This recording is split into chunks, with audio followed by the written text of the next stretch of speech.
Hello, everyone, and welcome to nasl 7 Finals. I am your host, Samuel Zorro the Fool Zaczynski, many other names. But today is not about me, today is about the nasl scene and the bestie and slot scene in general. We've had a lovely season so far. Great games all around. A whole bunch of historic things have occurred. In fact, we've had the best rookie season of all time. We've prevented 0-9s all around, so congratulations to all the bottom teams as well. We have had the first ever new MVP outside of Vaughn and Kainoob. Ultimately, a lot of cool things have happened this season. But as we get into the finals, our 6 teams have in fact competed and reduced to the final 3. And so, without further ado, let's begin discussing our final remaining teams. Leading off with our aperitif, we're going to begin with the Rats, our beautiful rat pack. I mean, talk of the town, Tempo Melon, on the screen in a moment. Bing bing gong. Tempo Melon, our MVP brawler of Rats. What can we say about her? I mean, she's had a phenomenal season. The first MVP outside of Vaughn and Kainoob to do it in literally history. Paired with one of the best midfielders in the league, Carmine, rounding out the midfield, doing amazing things. Their aggression is phenomenal, but what's more important than their aggression is their defense. Their rotations to Fresh are beautiful to watch, to say the least. Fresh has really made a name for himself on this team, and it's been a stunning season to experience and enjoy. I mean, coming from Dropletto's little pre-show thing, we got to see that the most voted game of the season, like the best game of the season, was Boys versus Rats, and I mean, set 5.5 every single game, leading to the Rats' victory. That is a monumental occasion that just cannot be done normally without a team like Rats.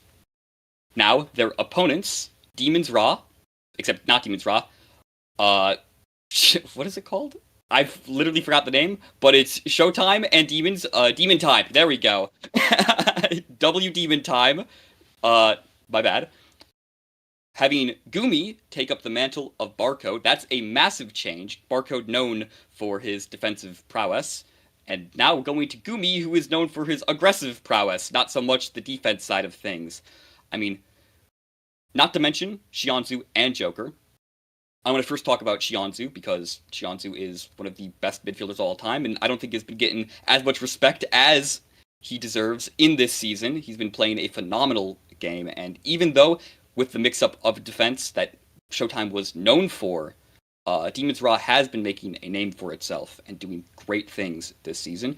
Rounding out that roster, we have the fearless brawler, Joker, who I say has the most unique character pool out among the brawlers this season, playing a whole bunch of midfield characters in the forward position, using that experience he has from plenty of prior seasons to really make draft picks difficult to judge and guess. I mean, you have the Estelle, you have the Asher, who has been absolutely crushing things this season, as well as random picks like X-Julie.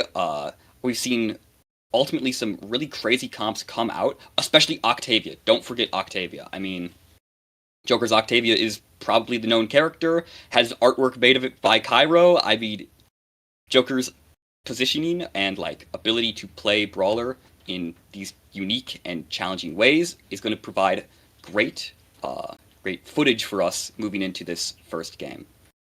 And then, rounding out the top of bracket, the champions, Vaughn, Kainoob, and Bells on Sad Boys.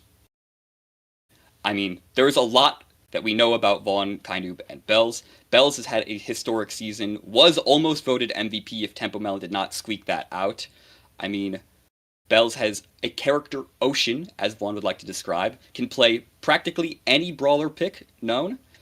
Vaughn has been experimenting, sort of the mastermind, the conductor behind the team, I'd say. He can play just about anything, but has been mainly focusing on Kai this season, and he's been doing really well with it, going 8-1, obviously, maxing out the season. Only lost to the Rats. I mean, Fraud Boys, what's it called? Fraud Boys, like, narrative aside, They're still the strongest team in the league, and they still sit atop the throne, so I'm pretty sure they're proving that fairly well. And then let's not forget about our MVP from many seasons ago, Kainoob, probably voted the strongest player in the game most seasons, and maybe in history.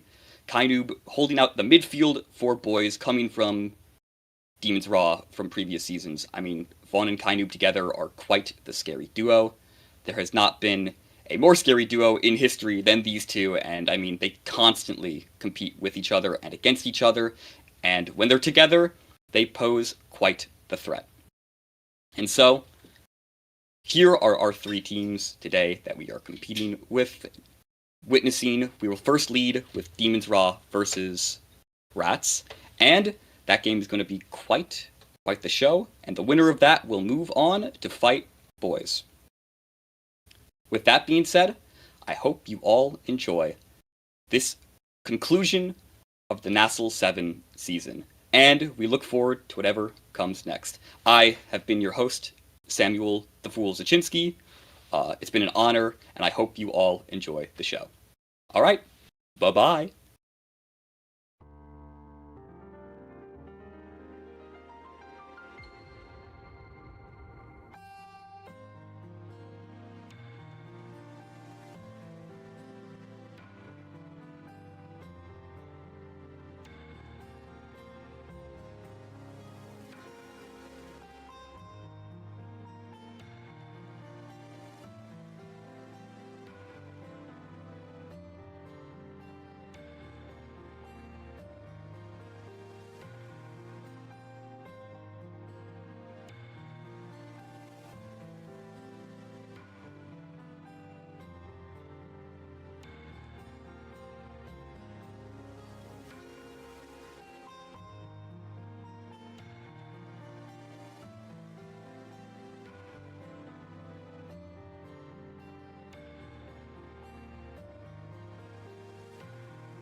しくないのかさびれて舞台を前に潤ってるのかあらがって切り開いて見返す番だ目を離すな歴史を塗り替えてやるさダンダンダンダンダン勝って完成巻き起こしていく時ダンダンダンダンダン待ってあと少しせめぎ合うしっぱし挑みたい掴みたい刻みたい大体革命の火ぶた切って伝説の花掲げてゆこうさあねじゃんじゃんじゃんロックに飛び込んで熱狂を起こすと王者になれねじゃんじゃんじゃん大胆に行こうぜ本能を覚ませ感動を起こせ伝説刻んで大地蹴って蹴って蹴ってブレイク Match point of grand finals, a long journey, all comes down to this. Looking for a passing lane, there's the opening on the outside, the pass is wide open, a beautiful shot to the corner, they've reached the summit! 「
Hello, guys. Welcome to day 2 of North American Strikers League Season 7 playoffs. I'm Pato here with Dropoletto, and we are bringing you Rats versus Demon Time.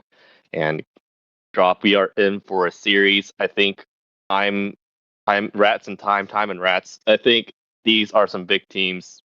Um, I think they're the top 4 seeds, and they've made it all the way here to the top 3 as they should.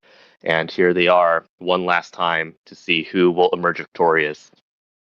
Yeah, 2 of the 3 teams that it'd be hard pressed to find someone who didn't include at least one of them in their top 3 to end the season predictions. But going into our first draft, we got Night Market Game 1 with a pretty unfortunate Awakening start. Spark of Agility, Siege Machine, 2 Awakenings that most people aren't actually super happy with seeing on draft. Siege Machine, pretty low value Awakening on most characters, up to no value actually. And Spark of Agility, meaning it's going to be a very kind of volatile game. These drafts, kind of unlucky drafts for like early winners, or like early someone picks up an early Spark and next lucks out into the next draft. Nope. Oh, they've got 3 now. Means can kind of go any way. So these teams, they're gonna need to start off strong going to series, not like kind of get chumped out on the Sparks picks early drafts. Yeah, absolutely. Especially with the new wave of sparks, there's only going to be 3 sparks in rotation. That does mean that each spark holds that much more punch, and 2 sparks can be very, very scary for people in drafts. So I'm seeing I'm seeing a Luna here. I'm seeing, let's see, Luna's Zentaro Fini. It seems very damage heavy here. And we're sizing up against it with Runkai Asher for Demon Time. How do you think these 2 comps are going to play these out? Yeah, like you said, there's a lot of damage on side of Rats. They're out for blood. They want to kill the other team, not like a specific person. They just want to blow off the head of whoever walks too close to a Finny secondary. Just drop 8,000 abilities on their head. And compared to Time, let's be honest, Demon Time doesn't really have any kill threat going into this game. They've got Rune Banish that can pop off if someone's caught without their evade, or hey, maybe they're just old. Asher Dash Punch is always something to look out for, but consistent like damage, looking to stagger people, that's not really going to be happening. They're kind of just looking to play solid, long defense. I think it's the main goal of Demon Time right now. They got Rune and Asher in the back. Kind of 2 characters that have extremely strong abilities at holding down specific spaces on the map, notably the corner and on defense. They're going to just like play slow, wait out all of Rat's abilities on offense, none of them having like super specific shoving abilities to get through these Rune Pillars and Asher Primary.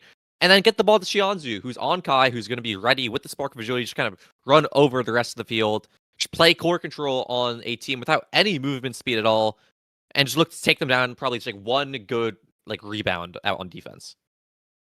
Yeah, so it's definitely going to be something to look for if Xianzu's Kai can be contained, especially with the sparks, like you mentioned, Spark of Agility. And then if someone gets a second spark, if Xianzu wins that first draft, gets that second spark going, it's going to be really, really hard to stop the Kai from steamrolling. But on the other hand, I think, is that Carmine on the Luna? That's going to be, yeah, it's going to be pretty potent to see that Luna scale up as well. And I will certainly say the Finny will benefit at least a little bit more than the other characters from Siege Machine if they do decide to take it.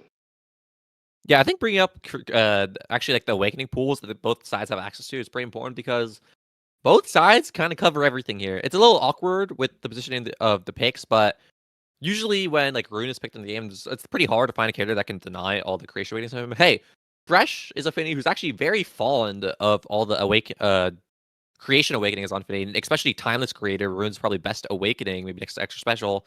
He really likes picking it up, so having been able to control so much space at once. And then, of course, you don't want Kai getting dash range. And hey, would you look at that? We got a Zentaro right here who's also feeding for the first dash range pickup. Maybe not going to want to find a second dash range layer down the line, but both are going to be looking to take over the first one in draft. And of course, Lou and Asher, they like power. Not too much to say about that other than they like having a little bit of extra knockback to find more dash punch KOs, or just shove people out of the way in general.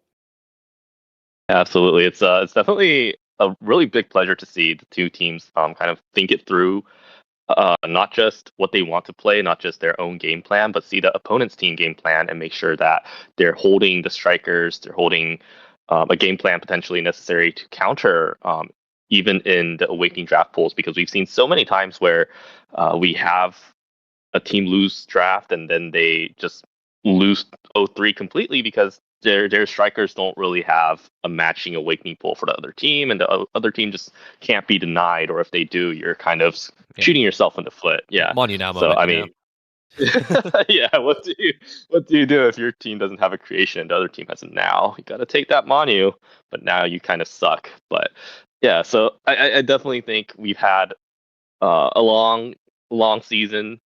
These teams they've been around the block, not necessarily as teammates, but they've definitely played Omega Strikers once or twice, and I think it's such a huge deal. I think seeing these two teams, because I think it feels Rats to me feel like a little bit fresh. Like Tempo Melon, I think this is the first time for her to be in nasl and for her to be in playoffs top three is very huge to me. And then we see Carmine, who did change roles for this season. And on the other side, we have Gumi's return, and to be returning from a hiatus and making it immediately onto top three playoffs. I mean, that's class. It is. It is. It is kind of just a little battle between old heads and new heads. Of course, but everyone here has seen at least a little bit of presence in Nassau. I believe Tom Mellon having at least one sub game before the season. But yeah, Rat Pack, a completely new team. No combinations of players that we've really ever seen before going to playoffs. Of course, doing so well in both the regular season and playoffs, making all their way to playoffs day 2, losers finals, and of course, got show the Demon Time. Combination of Demons, Draw, and Showtime. Gumi, of course, a super long time player, and the Huss and Shionzu duo, two of the greatest to ever do it, 4 duos to ever touch the field.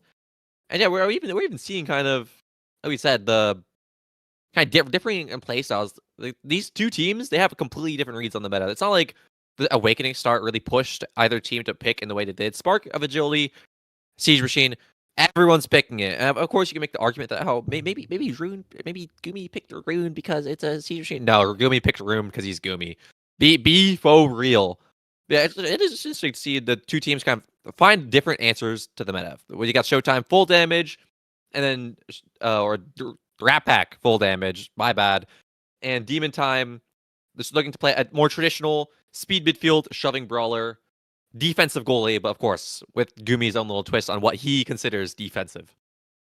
Yeah, I mean, speaking of the meta with the Awakening meta, the character, the strikers around it, how does this work on Night Market specifically? Because I do believe this was, I do believe this was a Demon Time map pick, and this is their choice. How does this fare against that amount of damage that Luna Zenfini is going to bring? I actually think that I'm a bigger fan of Showtime's comp here. Actually, a lot of people think of Night Market as like a super brawler heavy damage focused map, and while it still is, I think that not having a speed midfielder in this meta is going to be a little rough. I think Carmine is going to have an extremely hard time playing into the Shionzu's Kai, especially if Kai can pick up any number of speed awakenings to outpace the Luna the entire game. That damage is going to be really hard to play. A lot of people don't get people call damage like kind of a slop comp. You just throw your abilities at them, don't think about it too hard. But damage is hard because you got to hit some people who are running really fast and also play the ball while you're doing it. Because you can run around and do damage and like, be generally strong as you just run all over the field as Kai. But damage, if you miss your shots, you're done. You are done. Like Kai can make one misstep on Blazing Pace, and he's still got like 4 more seconds in the back. But Zentara, you miss one Luna secondary, and guess what? That your point's basically over unless the enemy team fumbles for like 8 seconds straight. It's hard.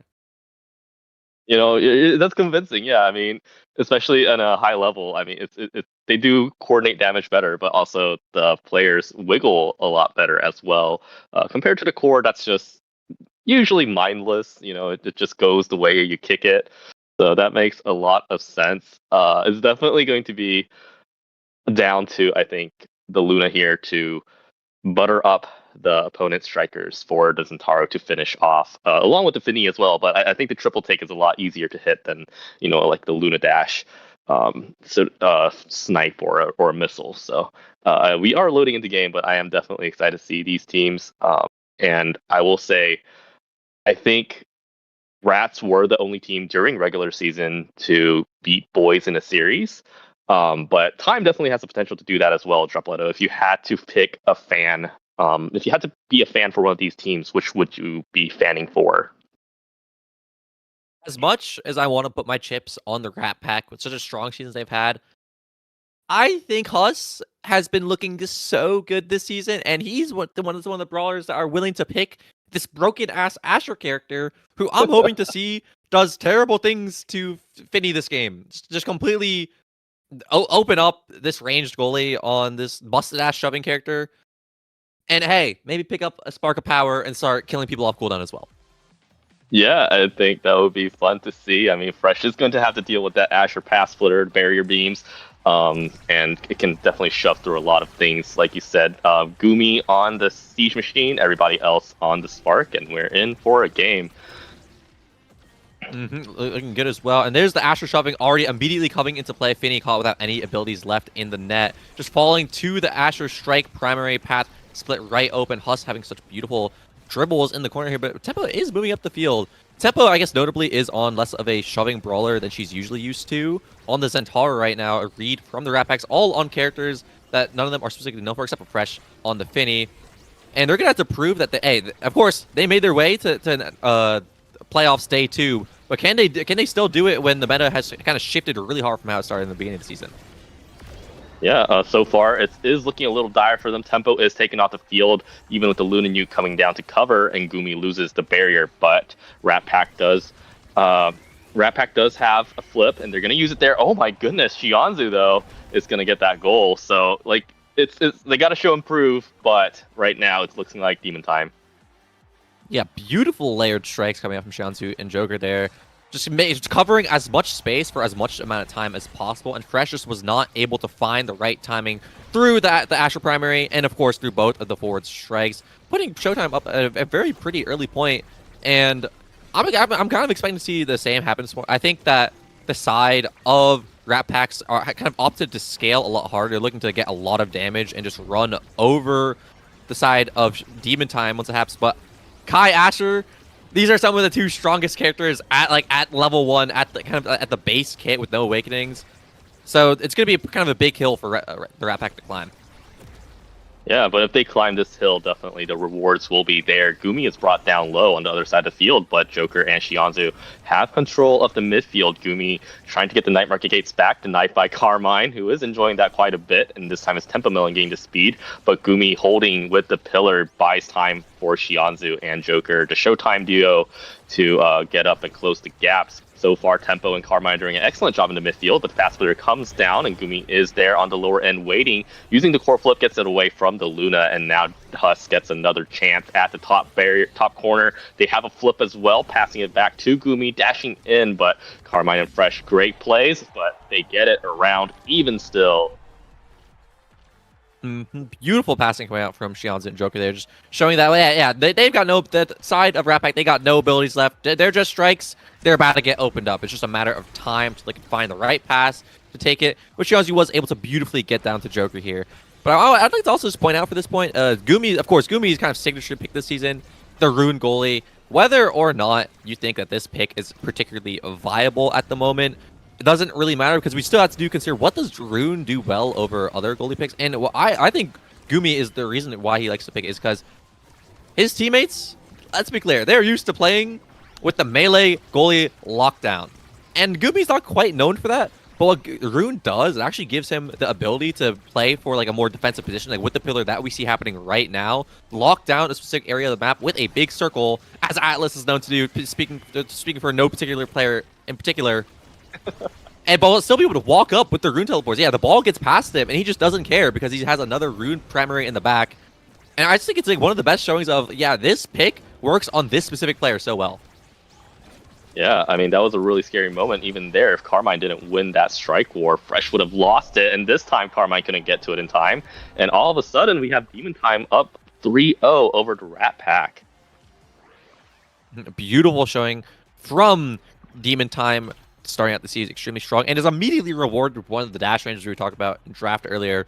We might be seeing a Chrono Boost Kai. Look, I'm going to give Xianzhu a moment to bowl over it, but I'm expecting to. Oh my god, also Timeless Rune. Jesus Christ, this is looking really good for Showtime right now. Yeah, indeed. And we do have heavy impact on the board for Zentaro, but they're going to offer Tempo Swing instead. So heavy impact, it has been nerfed a couple of times, and Tempo Swing has been buffed a couple of times. Does this make a significant difference now in draft now?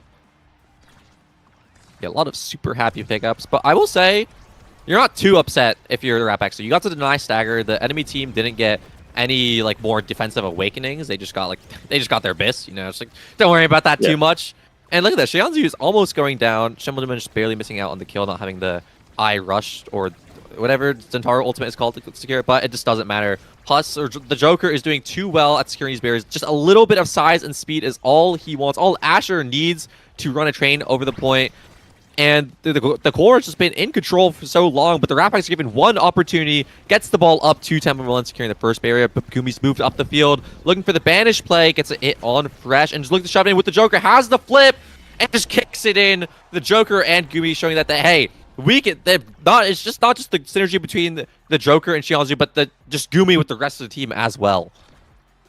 Yeah, Gumi, even losing barriers, but it's okay. They're going to get control of the midfield eventually, and then they're going to seal the deal. And it looks like every time it's their turn for Demon Time, they make the plays count. They get some kind of value, whether it's a barrier or eventually a goal. And they're going to have to figure out a way. Will the Rat Pack, especially there, you see the barrier come down from Gumi and hold even through the triple take. And now Fresh has to hold with their life. Carmine has to come back with a core flip, but the core's still dancing around the side of blue team here of Rat Pack.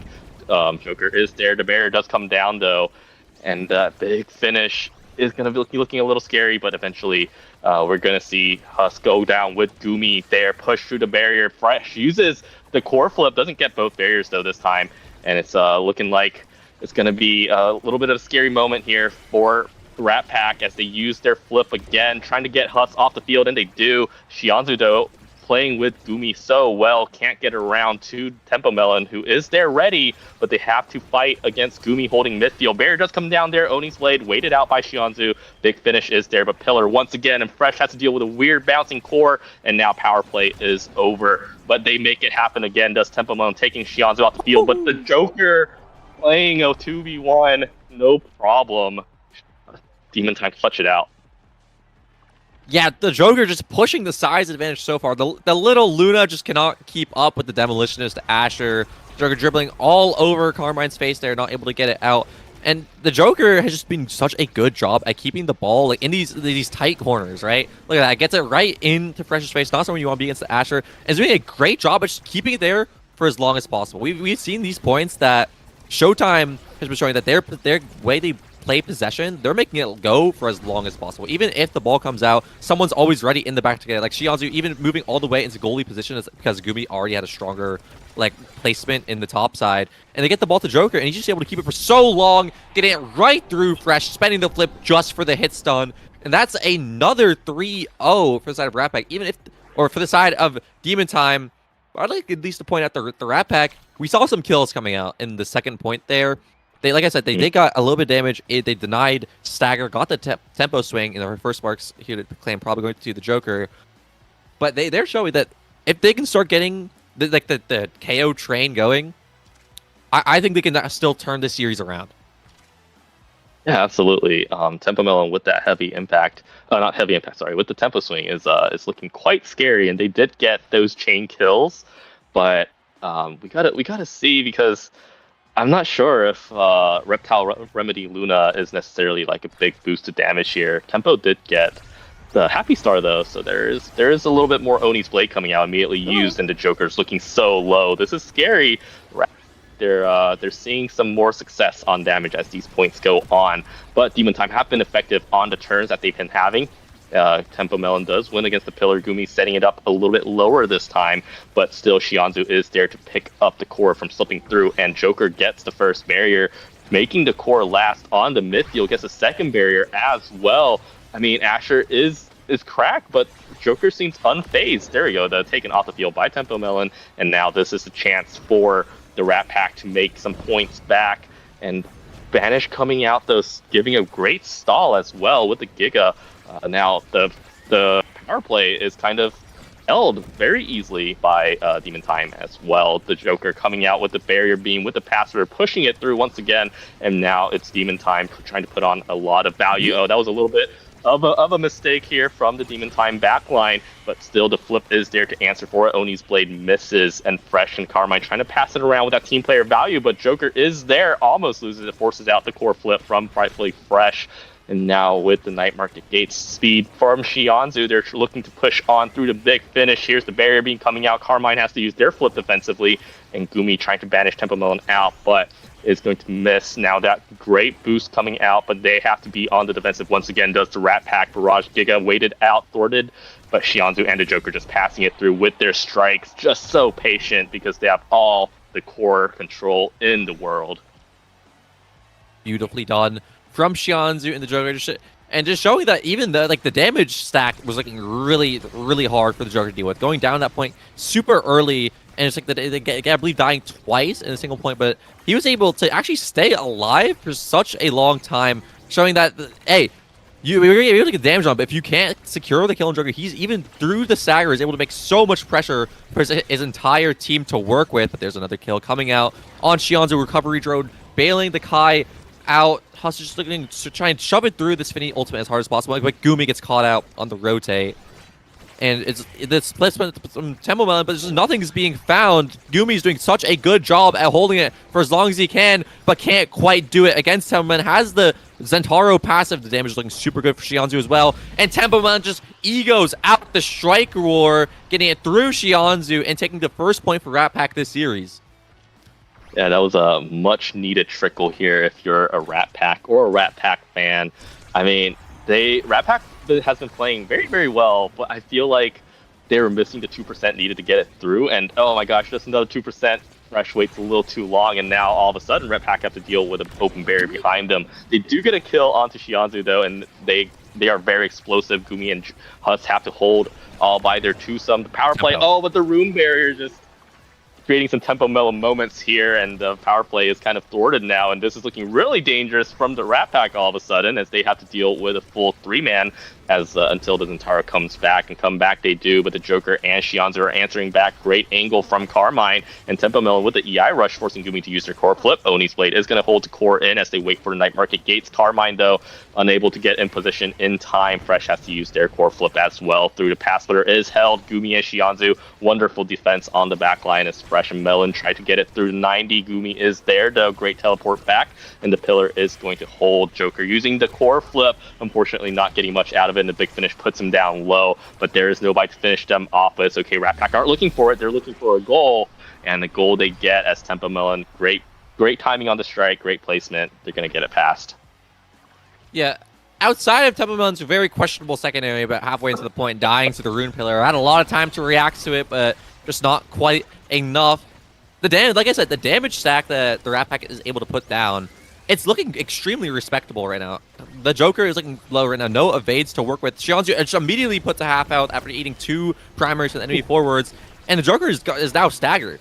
Gumi has to teleport away. Shianzu has such little health to work with, and it's looking like the Rat Packs have actually made it to the set 3 they're looking for. They've scaled as hard as they've wanted to. The damage is looking so good. Tempo Melon on the prowl, trying to find as many kills as possible.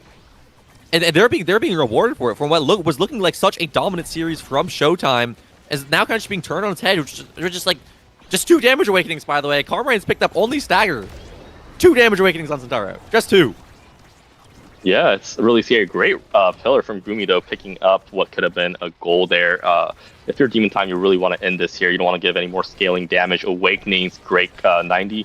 Great clear from Joker holding on to Tempo Melon's mind game as well. And now we do have the power play thwarted. Oni's Blade coming out, but a great pillar from Gumi, make sure that the core doesn't go in a weird way. And now Joker trying to get some value, but the barrier beam slightly too far away.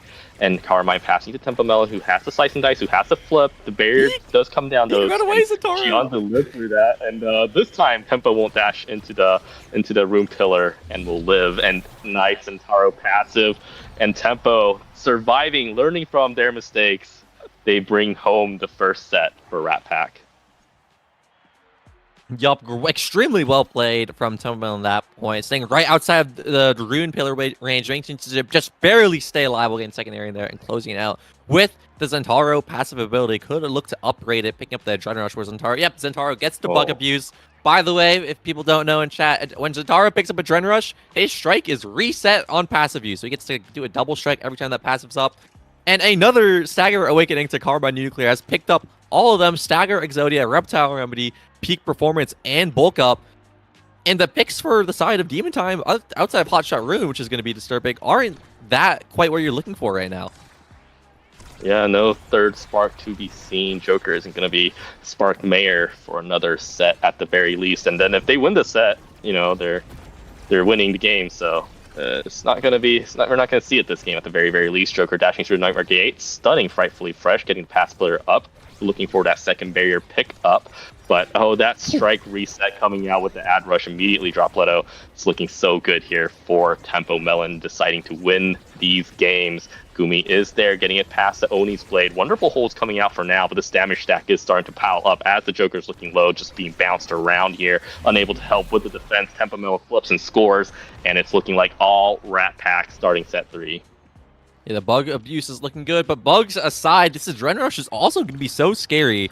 We've seen now that people, they're already getting so staggered the side of Showtime that they have to give up so much space to survive. But now they have to even think about it, giving even more space, because if you let Tempo Melon pick up this ad rush proc, get one reset, we're going to see the point be taken over immediately. But that's what the Joker is looking to do, taking over that point, getting the strikes. He needs to get the double barrier as fast as possible, not wanting to let the possession go away, trying to keep the ball on himself for as long as possible. Gets the stun on Carmine, and the ball is just trying to keep it in his face as long as possible. Gets the dribble down, is cleared out by the strike shot from Frightfully Fresh, but forces out the flip from Frightfully Fresh. But the ball just keeps getting rotated, but Gumi's not there in time. The ball makes its way back to Tempo, and the strike reset happens again. Gumi reacts to the Zentaro passive, but forgets it. Hey, Tempo Melon's got one more in the back. One more, and the Bug Abuse is just looking too strong. Adverse Zentaro with the strike reset on passive. This is looking really, really scary for the back line of Demon Time, but we still have a Timeless Rune Pillar here, clogging up the midpoint, clogging up the Night Market gates, letting Huss take the first barrier, and we see Carmine using an offensive core flip and Tempo using a second one as well. 2 flips for 1 barrier here. Hard fought, but taken from the Rat Pack. Now the Joker positioning themselves on the top of the second one. Unfortunate strike miss from Shianzu means that the second barrier is down. Joker answers in kind, and they do have a core flip here, but they're looking to pile on a lot of damage. Is the Rat Pack's missed strike shot though, and Shianzu coming from the top with a barrage, and Fresh used all their abilities to try to kill the Joker. Yeah, barely missed kill there. It was a compile completely made that point go so wrong for the Rat Pack. If they miss their kill confirms anymore, things just don't look super good for the Rat Pack. They need to spend all their abilities wisely, because if they don't get someone off the field, you just wasted your hit. That's the hard part of damage, but beautifully played from Tempo Melon. Gets the eye rush, gets the Zentaro is eye rush secondary to the passive. Doesn't matter. Finds the barrier and gets it around. Now playing open net, where you want to be as the Rat Pack, because they have so many more tools. Just kind of play like the more unpredictable core speed team player, lunar rocket dashing points. While of course the side of Showtime looks so much better on the closed net. And there it is, hits it right in through the Luna Nuke. The Joker falling as well. That's no more Orb Dancer stacks. But if I'm the side of Demon Time, I'm okay losing those stacks. You need to end this set right now. If this team is allowed one more set to pick up a few more damage, making the scale just a little bit longer, it could be disastrous.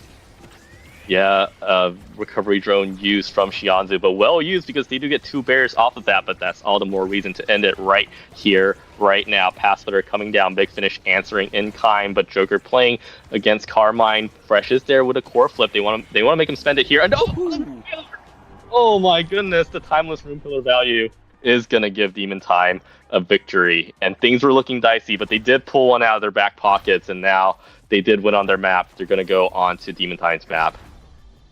Yeah, like you said, the Timeless Rune Pillar just got so much time, made so much space for the Joker to be in the perfect position, getting the movement speed plus size strikes right into the no size, kind of small Finny and Luna with no more defensive abilities left, and just gets the ball in. Perfectly played from the side of Demon Time, making sure that the series, that Tempo Melon sitting over there, 5 goals, 4 KOs, 43,000 damage, that making sure that the Centauro doesn't get anything else to scale. And I'm just throwing it out there. I think Explosive was sitting pretty in the pool still. And let's close out the game. Yeah, I think that's a scary thought. Yeah, Fight or Flight was still in there. Explosive was still in there. Just a lot more damage. Yeah, Stinger's in there. Oh my goodness. Yeah, I think that might have been a completely different game if Gumi's Pillar didn't do that funny little thing that it did there for Demon Time. But Rat Pack, they gotta rethink their plans now. I think they're gonna go on Oni Village, which is a completely open map. So I think damage is a little less effective there as well. They're gonna have to think of some other plans, which they're totally capable of, but not necessarily, I think, something that they might want to do against Demon Time. Yeah, because Oni Village, we just saw Demon Time. Their goal is to play core control, like their own style, of course, with the Rune goalie in the back. But now we're forced onto core control on Oni Village. Not really a map that you get to play hard damage on. You can look for some knockback KOs with Julie, with Asher, but we're playing their game now. We've shown that when our game plan is up and running, we are able to play it. The Temple Man, the Finny secondaries, the Taro ultimates, Luna's entirety. This damage is looking good, but when that's going to be taken away from us, I don't know. We're going to have to get through the core control duo of Shianzu Joker, which is going to be really rough, especially on their own map pick. Yeah, I think Shianzu and the Joker, I mean, they're just such an iconic, I think, duo. They're some of the best passers to even touch this Yeah. game. The way they know how to get each other the ball is incredible. Yeah, and I mean, like, I know we were talking about Oni Village, but like looking back to last game, I think if it wasn't Shianzu and the Joker on the forward duo, I think Fresh and Carmine would have had no problem holding and just stacking up damage against them. I mean, the fact that the Joker could be staggered completely and just avoid all the kill confirms from the Zentaro, like forcing Tempo Melon to be the one coming back, having to do the kill confirms, I think was a huge part in last game. Going into draft now, we're starting off strong. Time immediately banning out the Estelle, probably the highest damage character that's still strong on this map, outside maybe Zentaro once it picks up dash range. We're maybe going to see a handshake on no Kai, no Estelle. I don't know what Rat Pack's plan is going into this draft, but OIA start and tempo swing, pretty interesting. I think most players are going to be looking at the OIA here, not having access to the 12%, even the health deficit aside that Omega Infused Accelerator gives to you or takes away from you. Doesn't really matter when everyone else in the lobby is 12% faster than you. Yeah, it's going to be Erasmus pick coming out from Demon Time. Whiplash duration lower, but still very, very potent. And we see a now Luna pick coming out from the Rat Pack, and I think this has to be Tempo's Luna this time. And I think that's gonna be really fun to see. Yeah, I don't see this now going anywhere outside of Carmine. And I mean, if Fresh has decided that over the past couple weeks he's been grinding out on the Luna goalie, good on him. Good on him. But yeah, I've also got my chips down on Tempo Melon Luna Brawler plus the now midfield. And there's a Rune pick, which could go to Shianzu. Shianzu's been a player, one of the most prevalent Rune midfielders that the league has seen. But also, Gumi just really liked it this season. You know, I'm not shocked that just goes straight back into the back line. Gumi just wants to run all over the map, take his Omega Infused Accelerator this time, get a little bit of extra movement speed. We'll see what happens there. A little bit more time. And Octavia pick actually comes out from Demon Time. With the Rasmus already picked, I don't quite see this going to the Showtime's signature Octavia player, the Joker. But this Octavia it's kind of a gap in draft that a lot of people forget about. There's like everyone always forgets about how strong Octavia is until they actually have to stare her down on the field. And Showtime has opted to pick her up on this speed star, and they just kind of want to run over the Rat Pack. They just want to play core control faster than them for longer and more effectively. Yeah, definitely. I mean, that flow state being in play for as long as Octavia can touch the core, and Shianzu, I mean, if anything from last game is to be recreated, it's definitely one thing is that Shianzu will touch the core. And they'll be able to keep up that flow state. But on the other hand, we see a Mako goalie to round out the comp of the Rat Pack, and I really like that because how do you what do you do to knock Mako off her secondary? I mean, Luna and Now are Oh just my going to have goodness. super speed. Um, but yeah, we have a OIA start. I assume all 6 people are going to pick this up, and we're going to have a very low stagger game coming out. Okay, I'm just gonna throw it out there to the people in chat. The Joker was hovering Octavia for that entire draft, but did switch to Rasmus last second. Did not force Shianzu onto the Rasmus brawler on game day, on game 2. And Octavia's gone to the midfielder. No fear. Okay, No fear. that's a real team player right there, doing it for the team. Yeah, putting away his favorite character just so that the Joker can get a good. Really showing his flexibility as a player, like kind of playing however he wants to play. Well, flexibility is something you can see from Temple Melon here. Luna Brawler, not a pick that's really super common to see. Only, I believe, 2 players really looking to ever threaten to pick, 3Z Breezy and Tempo Melon. Both teams that have made their way to playoffs this year. But like you said, hitting this Mako is going to be a little annoying, especially if the Joker doesn't want to be spending his Rasmus hooks to pop Mako second as long as he wants. Octavia is never really going to be in a good place to stop it, and of course, Gumi on the Rune is never going to... I don't think Rune actually has any tools in his kit to stop Mako secondary. Yeah. So we're going to see if Mako can get a dash range at this point. If she can deny the dash ranges from Octavia, notably, they're going to be able to outpace Octavia no matter what during Mako's secondary. Absolutely, and Tempo is there with the core flip, but no matter because the Joker just so good with the pendulum swing, gets it past fresh, and so far looking good for time.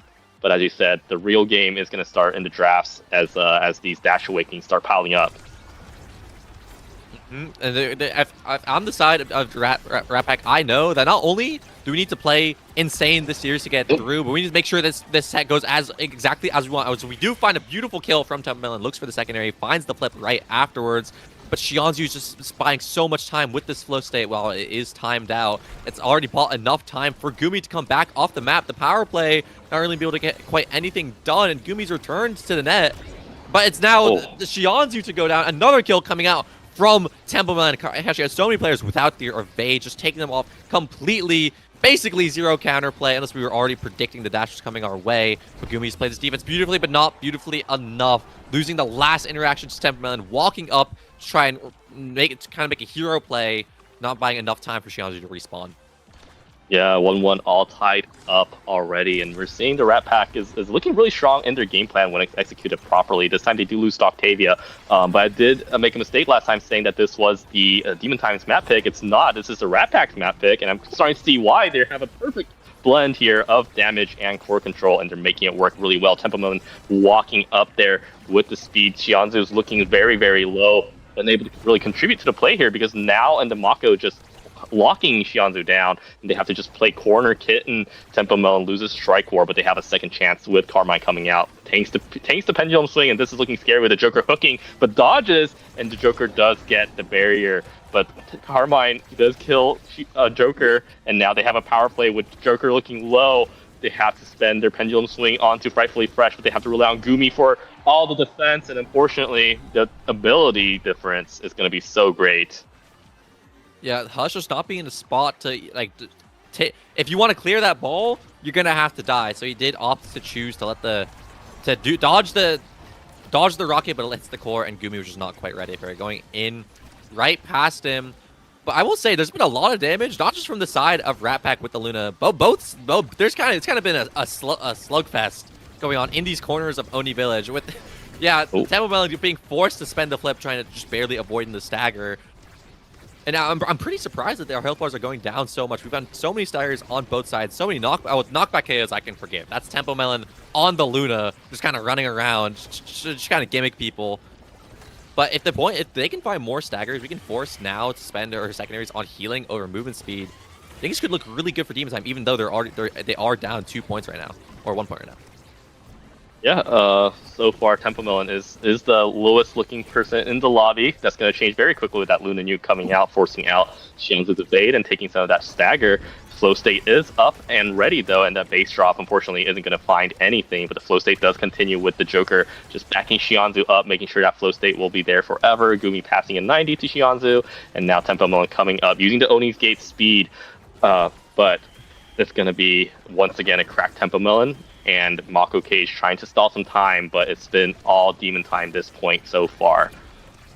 But really no side has been able to take any super crazy plays all right now. But Tempo Melon going for the full wide drift, getting the orb from both sides of the map at once. But both defensive goalies have been putting on such a good showing that no one's really been able to get any resources out. Going back down to Joker, but too much space is covered at once, and Mako is not able to defend long enough right before forcing to drop the barrier while Gumi's still holding on to his. And the energy economy is looking super good for the side of Demon Time, but Tempo Melon showing that she doesn't need any flip at all to take the barriers, dribbling on Gumi's face, able to get the ball up and take down the second barrier, and gets the ball one more time. Gumi's forced to spend the primary. Things are so scary for both sides. You don't want to be against the open net against any of these characters. Tempo Melon comes in, barely misses the strike, and now Octavia's back up on the map with Flow State, and no one's able to find any scary scoring attempts right now. Yeah, so far it's been they haven't been able to find the two forwards against one goalie situation. The 2v1 setup, and Shianzu's brought down low, down to half health with just the Luna Nuke. Use skills to take down Octavia, and oh, what a great time strike from Carmine. That was absolutely scary, and that's going to give Rat Pack the first set that they've needed, that they desire. And we see Carmine an MVP, well deserved. I'll have to see what she gets. Yeah, no super crazy awaitings to look at here. I guess most notably, Hot Shot is not something we want to be giving to Rune. But also, team player on Oni Village is a super big pickup. Yep, Carmine choosing to just not even as the goalie, as the midfielder, get that ball up, get that win con, and trying to get Gumi opened up on the open net a little bit harder. Just play for that time, even giving up the Hot Shot to Rune, and the Demolitionist to Rasmus as well. But hey, I think one awakening that people also overlook this patch a lot is actually Fire Up. Guys, 50% movement speed for 6 seconds is a really big number. Like you don't even gotta think too hard about it. That's just a really big number for a lot of time. Like if you want to close your eyes and count to 6 seconds, that's forever. You can pop that flip anywhere on the map, and I can guarantee you your team will find value with that movement speed. Yeah, absolutely. Especially with how low threat on the kill side, the Joker and Shianzu are going to be on the Mako. The two barriers do fall, and this is huge. If you're a Rat Pack fan, the Luna Nuke does come down for nothing. We do see the Flow State Shianzu trying to get touch the core, and they do, passing it up to the Joker. Fresh is there in time. They lose the barrier all of a sudden, but the secondary is out. They're trying to push it through, and whoa, what a interesting situation there, unfortunately. But that is a Demon Time point. However, it went in, and they're going to take these. Yeah, questionable own barrier into own goal combo. I will forgive Carmine for that one, because that own barrier only happened because he had the team player core speed, not forgetting that we picked it immediately in draft. Less forgivable to Fresh. I have no idea what that was. I don't know what angle we were going for. But now we are just kind of starting this point down 1 point, and when Shianzu has this flow state and Carmine is looking to try and hold the slip for offense, it's not really what you want to be seeing, but beautiful strikes from Tempo Melon anyways to get our open net barriers. Yeah, Rat Pack starting with taking the barriers is it's looking like a pretty good sign for them. Gumi has to spend that pillar right there as well. Shianzu trying to push it up to the Joker, trying to get around the Mako. They win out on the flip as well, and Gumi holds on the backside using the base drop, trying to use the flip to get the core out. Double Vanish is going to be the one that does it though, and Tempo Melon, what a dash. Gumi still holds though, and they have a flip, but they don't opt to use it, and Tempo Melon gets the goal. Rat Pack tie it up. Yeah, almost complete, beautiful play from Gumi there, but just over-committed to the secondary, overusing the flip, not quite clearing it past Tempo Melon in time. And yeah, you can't really clear it past someone who, like I said, 50% movement speed for 6 seconds. This Fire Up Awakening is so disturbing, but Shianzu is looking to just keep the ball away from Tempo Melon as long as possible. Wait out this Mako secondary, but Flow State does go down. The ball getting a little bit too far away from Shianzu to keep the core, and Tempo Melon is just doing such a great job showing off why she still picks Slick Kicks in the big 2026 and finds a kill on Gumi, spending the flip, spending the secondary, just open up an opportunity to get the second barrier. Defensively, though, Demon Time are doing amazing. Hold in time until Gumi comes back. Power play is thwarted, and Gumi using the banish and holding the second barrier until Tempo has to spend that boost. And Gumi down below half health again, has to be a little more wary of these edge KOs now. Once again, Tempo hunting with that missile as well. And meanwhile, Fresh and Carmine are doing just fine on their own in the back line, even spending the flip, but Shianzu is on top of that one. Base drop coming down, and this might be the one that pushes it. No, and 50-50 onto Gumi is going to mean that Rat Pack is almost about to take their second set here. Yeah, well-placed shot from Tempo, and find the mix on Gumi. Rune just not, without primary, Rune just can't cover that much space and time. And Temple shows that she knows what ranges Rune can play at and took advantage of it immediately and finds the strike through the secondary as well, just showing how much the Rat Pack have prepared into the Showtime matchup this weekend, not letting Gumi get away with any of this Rune shenanigans any longer. They're looking to just take this Oni game like as fast as possible, looking for the strike war on the top side. Not quite found. Flow State timed out. Fresh finding a great clear off the backside, spends the ult to get it through the Joker. Someone's going to be looking to get one more shot on the goal here. Back up to Carmine, but Joker calls it out, pops the flip, and finds the second barrier. Beautiful flip from the Joker, and they're looking to take Tillman off the map, and not enough damage. And Thresh is forced to spend the flip, but that's fire up.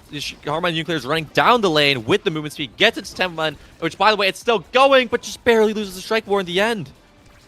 It's crazy value from Fire Up, but unfortunately, the backline of Gumi Shianzu is very, very strong, and now Tempo Melon brought down low. The missile does connect with the core, stalling out some time here, but Carmine wasn't able to find the goal. Joker does fail to hook out the Luna, though, and that's going to be the point turned on its head as Shianzu has to play midfield alone now. They're doing a great job stalling it out, but that Mako primary is going to get Shianzu off the core real quick. Gumi does have a flip on the backside, though, which means they're going to hold until Rasmus comes back to Joker, immediately popping to Whiplash, getting some speed going. Great awareness, using the core flip, waiting out the strike from Tempo. Does get the kill onto Shianzu, though. Once again, power play from the Rat Pack. They're so good at playing this damage. Great hook. Unfortunately, Fresh is on top of it, does not get mixed up. And the Joker now playing defense for Demon Time. Gumi waits out the missile, using the banish onto Tempo, who does dodge it, but Gumi was going to clear the other side anyway. Nice 50-50. Tempo, unfortunately, the placement wasn't quite there for the goal, but still they have another chance time and time again. And Rat Pack take the second set over Demon Time. Things are looking pretty dire here for Demon Time. Yeah, the amount of chances they're getting is kind of just all thanks to the team player awakening that Carmine picked up. Being able to get to red core whatever you want on overtime, and knowing that only village points usually just go to overtime anyways. Points just go wild on this map, whatever.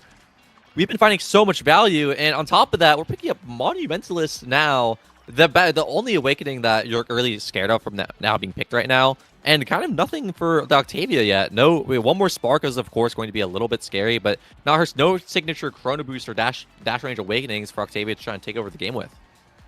Yeah, 0 dash range awakenings haven't seen this game. Not even an explosive entrance, no Chrono Boost. It's just not a good feeling if you're Shianzu here who picked Octavia. Not even the Speed Spark as well.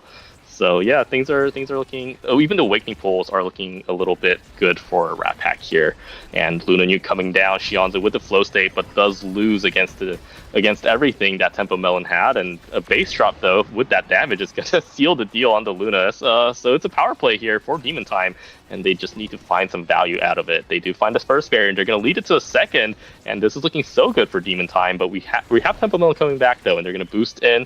The hook though is gonna be very, very clutch. And they're trying to get her around the Mako, who just pops a secondary to get her to position in a more favorable way. And they're doing quite good despite the both barriers being down here. Shianzu, though, has the core flip. They're trying not to spend it on this first point, especially with all this damage that can pile up. But that means that Fresh can just insert themselves into that play and core flip out of there. And Shianzu's looking low with only one evade in their pocket. They do find an orb, but next skill, next sequence, I think Shianzu's going to be quite scared, especially with no flow state here. Fresh is going to put it around Shianzu, who does pass to the Joker, but all three members are doing defense here on the Rat Pack. Shianzu's looking low. That orb isn't going to keep them alive for much longer, and now Gumi has a core flip, but they're going to have to use it for some very big impact here, or else the point might just turn around.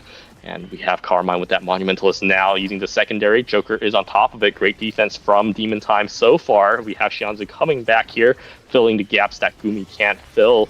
But the Tempo Melon's core flip is held with the base drop. Gumi has come back with a core flip though, and that means that the offensive pressure of Rune is gone. Shianzu controlling the midfield with the Joker, but this core speed with team player is looking very, very scary from the Rat Pack. Nice parrier, but answered by the Mako cage, and just so much core. It's redding everywhere, and nice hold from the Joker and Shianzu, but they still need to get around this Mako, who has a core flip in the pocket, and it's looking so hard. Tempo is eventually going to find their way through the pillar, through Gumi, and Rat Pack looking so strong.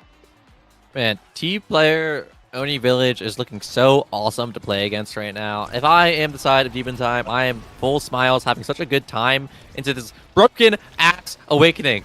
Do we see how much value team players gain? There's like every time that Eddie's the one on Rat Pack got board, they just got the ball to Carmine, just shot it up the field at light speed, and now even Fresh is just flipping from the net just to get the movement speed. But it doesn't matter because that flip was not quite so well spent. But the ult does get through. Tillman is given another chance and gets an opportunity to find a kill. And even though that this point was looking so good for the side of the Demon Time initially, it's just completely, it's just all over. Tillman has been given too much movement speed, too much freedom to run all over the map with that kill. And now they're looking to close out the game in a very, very convincing 3-set victory. Yeah, Tempo Melon, once they stack up that glass cannon, once they get one orb and get that orb speed, once someone, buffs Tempo Melon with that 50% move speed, it's just so scary. This Luna Brawler is so unlocked, and great beat drop, and this might be the point that Demon Time really, really need, but they need to secure the goal, and things are looking a little scary in that regard. A lot of pressure onto Gumi and Shianzu. Does dodge that Luna Dash though, so they have a little bit more freedom, linking it to the Joker and finding the pendulum swing. Great plays from Demon Time, but they need about 9 more of these real quick. Or 8 more of these, sorry. I can't count. You can do it, Showtime. Yeah. I believe in them. They can still make it through this game. Although, like we said, it is so hard. We give any space to Tempo Melon and Carmine, and Fresh has once again popped another flip just to get the fire up speed. Looking to end this point right now, forces out a flip from Gumi, and Tempo Melon just waits it out. Finds the strike after the flip, finding the double barrier so early into the point, and Gumi's forced to play defense against his own pillars. Tempo Melon healed up from Carmine, and if they can get the ball to Tempo, just one shot, one attempt on the net with this flip, Tempo Melon's got one of the highest conversion rates in the league. There it goes. First goes in and Val dribbles it right off the ultimate, slotting it right in, securing Rat Packs in their second game or their first game in the series, and we're going to Game 3. Game 3 on Inky Splash Zone, but that was a big, big victory for Rat Pack. That's keeping them in the playoffs. But I mean, that was just Tempo Melon was so scary. But Carmine with the team player just getting red cores in overtime constantly, giving Tempo just infinite chances, regardless of how well Gumi and Shianzu or Gumi and the Joker hold in the net. It was a little terrifying for sure. Yeah, I'm like shaking my head to make sure everyone agree. Make sure I don't agree with team player, but like, damn, that was good from Carmine. It's just showing, literally, he came here to show us how good team player is. Not even on OD Village. How, like, you can just send it right back to your goal. You can rotate to whatever side of the map you really want to, as long as you have at least one teammate to play off of. And yeah, we were able to use it to buy as much time as we needed. To time out the flow states, time out the rune pillars, and just kind of, even though Rasmus is like kind of his signature open map brawler pick, because he has a bit more effective range than the majority of the brawlers in the game, we still kept it. We kept it outside of the Joker's kind of effective areas. So really well played from Karma. And honestly, I don't even think that they're gonna need the rest of this year, or they're gonna need team player to get to show how good the Rat Pack is at rotating the core. Yeah, I mean, we talked about how good Demon Time were at their passing plays. I mean, Rat Pack, whether it was team player definitely exacerbated it. But I mean, even without it, I think they did show numerous reasons why they were so good. And I gotta say, I mean, 8 kills, 8 edge kills off of Tempo Melon, just finding the snipes onto the Gumi, just doing the damage that they need and confirming those kills. It was pretty masterclass here from Tempo Melon Luna as well. Yeah, without like any damage support as well, and honestly, not even that high of a damage number. Tempo Melon was literally just finding knockback KOs, kind of her specialty. That's what she's known for in the European Omega Strikers League. Forged Fury, I believe the highest kill account in the one season that she played as a starter from all the way in North America, showing that, yeah, you misstep against Tempo Melon. You're trying to play in that speed lane so close to the wall. None of that. None of that. You are out of Tempo has flip. You're gonna eat that secondary. You're gonna eat that flip, and then you're gonna look like an idiot sitting all the way back in spawn. Yeah, like why, just the pressure from Luna, even without, direct like walking speed being fast, just the fact that Tempo can snipe you from everywhere just kept the members of Demon Time from abusing the gates as much as the speed gates as much as they could have, and that just kind of snowballed eventually into a 3-0 Rat Pack victory. And now we go to Inky's Inky Splash Zone, and I think Demon Time made the final choice. I think it came down to this or Demon Days. So we're gonna have to see if Demon Time particularly like this map. I mean, we have reasons, but I think just Inky's damage is a lot more potent here. And so far, if we think damage, I think we see a lot from the Rat Pack. Yeah, especially now that we've seen how both teams played on both the closed map and the open map. And we're having the run by Inky's originally being kind of seen as Oni 2.0, of course. Now that we have a better understanding of how the map works, it's kind of its own thing in particular. And of course, people like me love Oni Village. I think it's one of the most fun maps of the game, one of the better designed ones. Surprisingly, despite the water cannon, despite its quirks, as some would say. Yeah, we'll see. We'll see what goes into it. We're again agreeing to the Kai Estelle handshake bans. We're not letting any of the open map midfielders reign free. No one wants to deal with it on this map, which means we're going to see a lot more. I'd say unique picks coming out, but hey, we're running back the Now. We're running back the Rasmus. We're running. And here's the Luna again. Luna this time denied away though. This time most notably denied away from Temple Melon, not giving her access to probably, I believe, her favorite open map pick. I think it's a very smart decision to deny the Luna. I'm glad that Demon Time thought about it and said, we need to make some adjustments here. We're going to take the Rasmus, but we're going to fill in the gap with the Luna this time. And it's correct. But Tempo coming back with the Zentaro, looking for some revenge from that first map, and we're going to tie things up with a neat little bow with a hold it down Atlas. And Demon Time, they have Gumi, I think, is going to be the final pick here, and it's going to be that rune.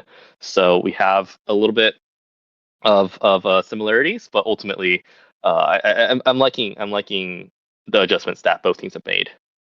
Yeah, and of course, I just want to shout out to one thing that's pointing itself out to me in the Wilson draft is the Rat Pack is never dying this game. If they die, it's because all three players I would have had to play completely terribly because you've got bulk up to choose from, you've got recovery drone to choose from, you've got Now, and you've got Atlas, and it's Inky Splash Zone. It's an open map. We're not going to be eating that much damage, so it's going to be extremely hard for this Luna to find as much value as it did for. I believe it's going to be going on to Xianzi. It's going to be a lot more difficult than it was for Temple Melon for value on the Luna.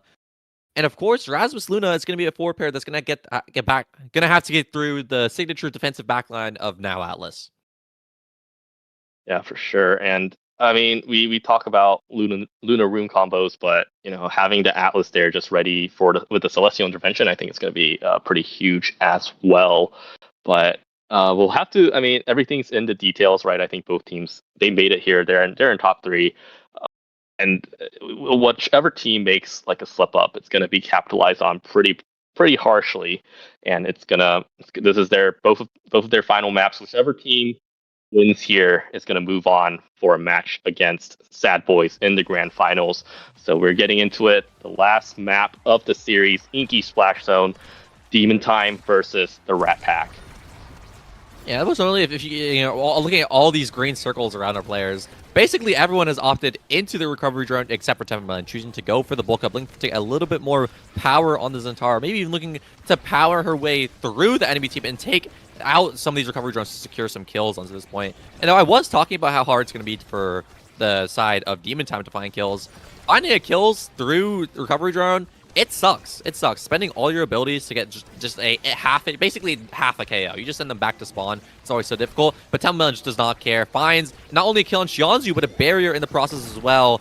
But it's not that's not it for Showtime. They've got their own popping the barrier or the water cannon themselves, and it's the Joker to be the first one to take advantage of Icky Splash Zone's signature gimmick, the water cannon, hitting it right in past Frightfully Fresh. Yeah, I think that was a good situation here from Demon Time. They lost their barrier first, sure, but they answered back in kind, and they were able to hold one sequence with the Aqua Cannon and get it through of their own. Fresh having to burn the Expanse pretty quickly on this point isn't going to help either.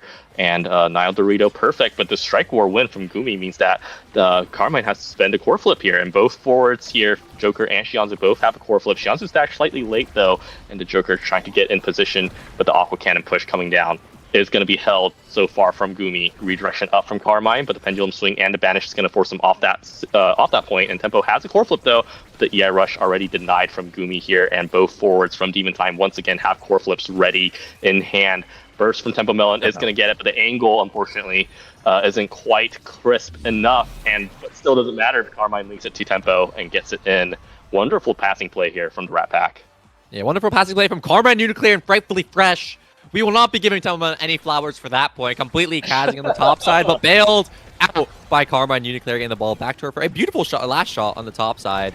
But a kill coming out from Shianzu, showing that Tempo, I'm here to play your gimmick too. I've got core flip as Luna, and you are going to eat this knockback KO, and on top of that, lose the barrier in the process, dribbling on top of Frightfully Fresh. Gets the water cannon up. Gumi's moving it up the top side of the field, but the Joker's not quite able to get it through. But a great banish from Gumi is able to stop the power play, and there's our first Atlas res of the series, stopping Tempo from going down for the second time at this point.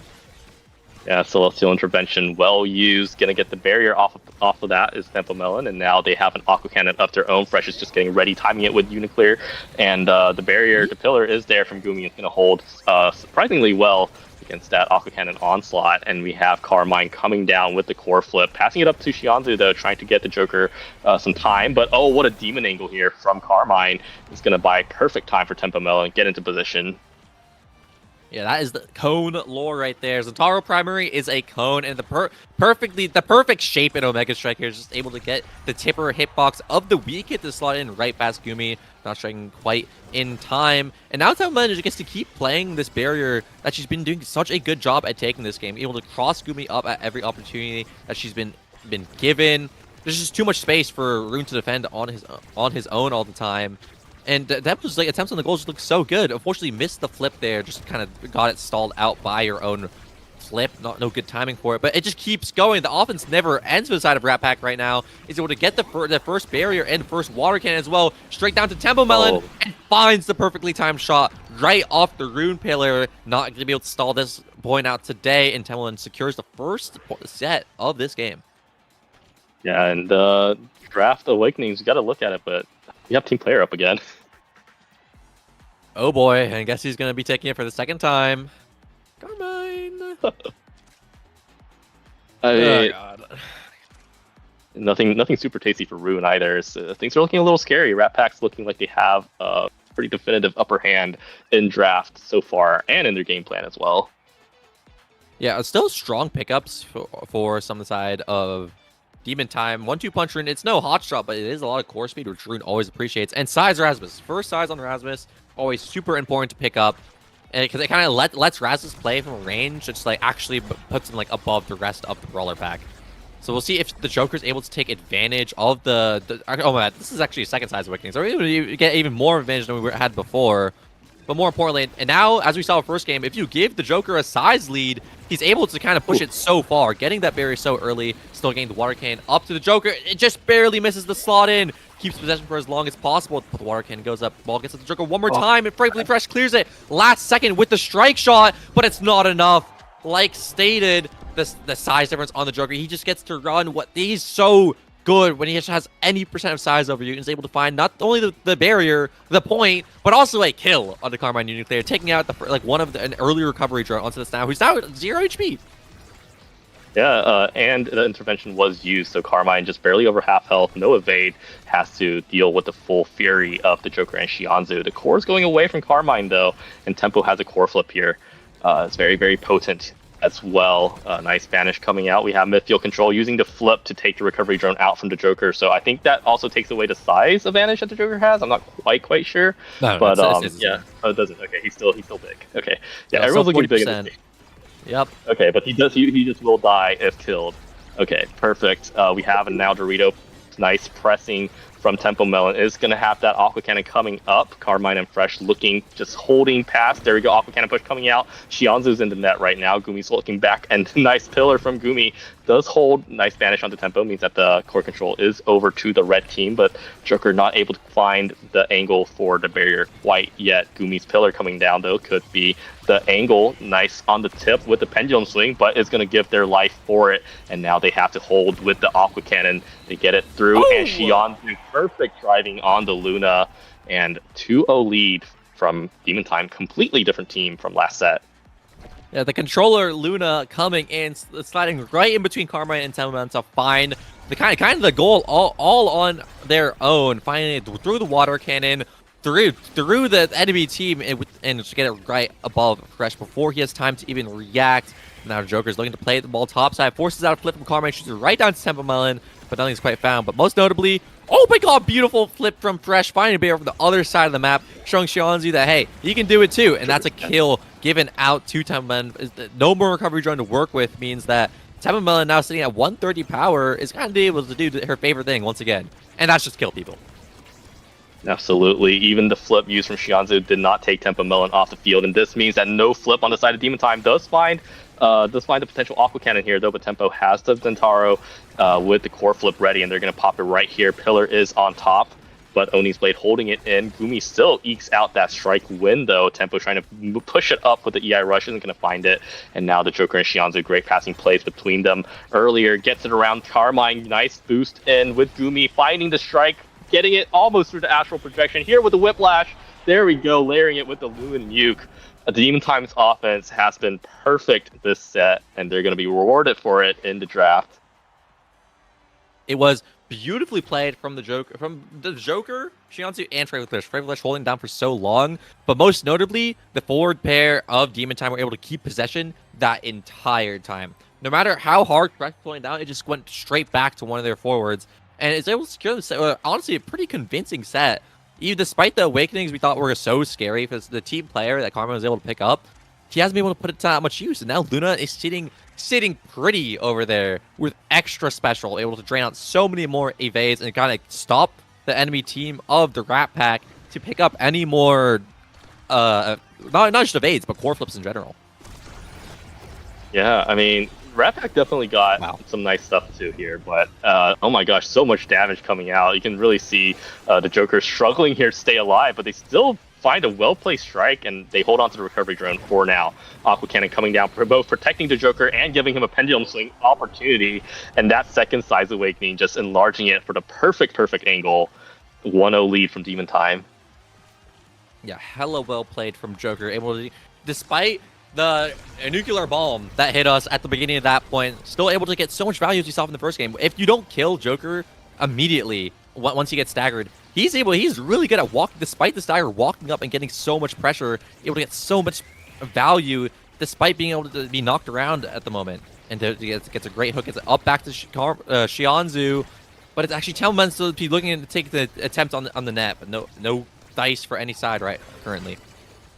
Yeah, lots of the Demon Time members looking low. Astral Projection coming out, putting the core past, but it's looking like a pretty good offensive until they slip right there. The core goes through to the Joker. Expanse has to be burned, but now we have Shianzu coming up on the top side. Gumi's pillar slightly out of position for the core, unfortunately. They did lose the strike there, but the Joker coming back up with Shianzu, putting on so much pressure, even from the bottom side.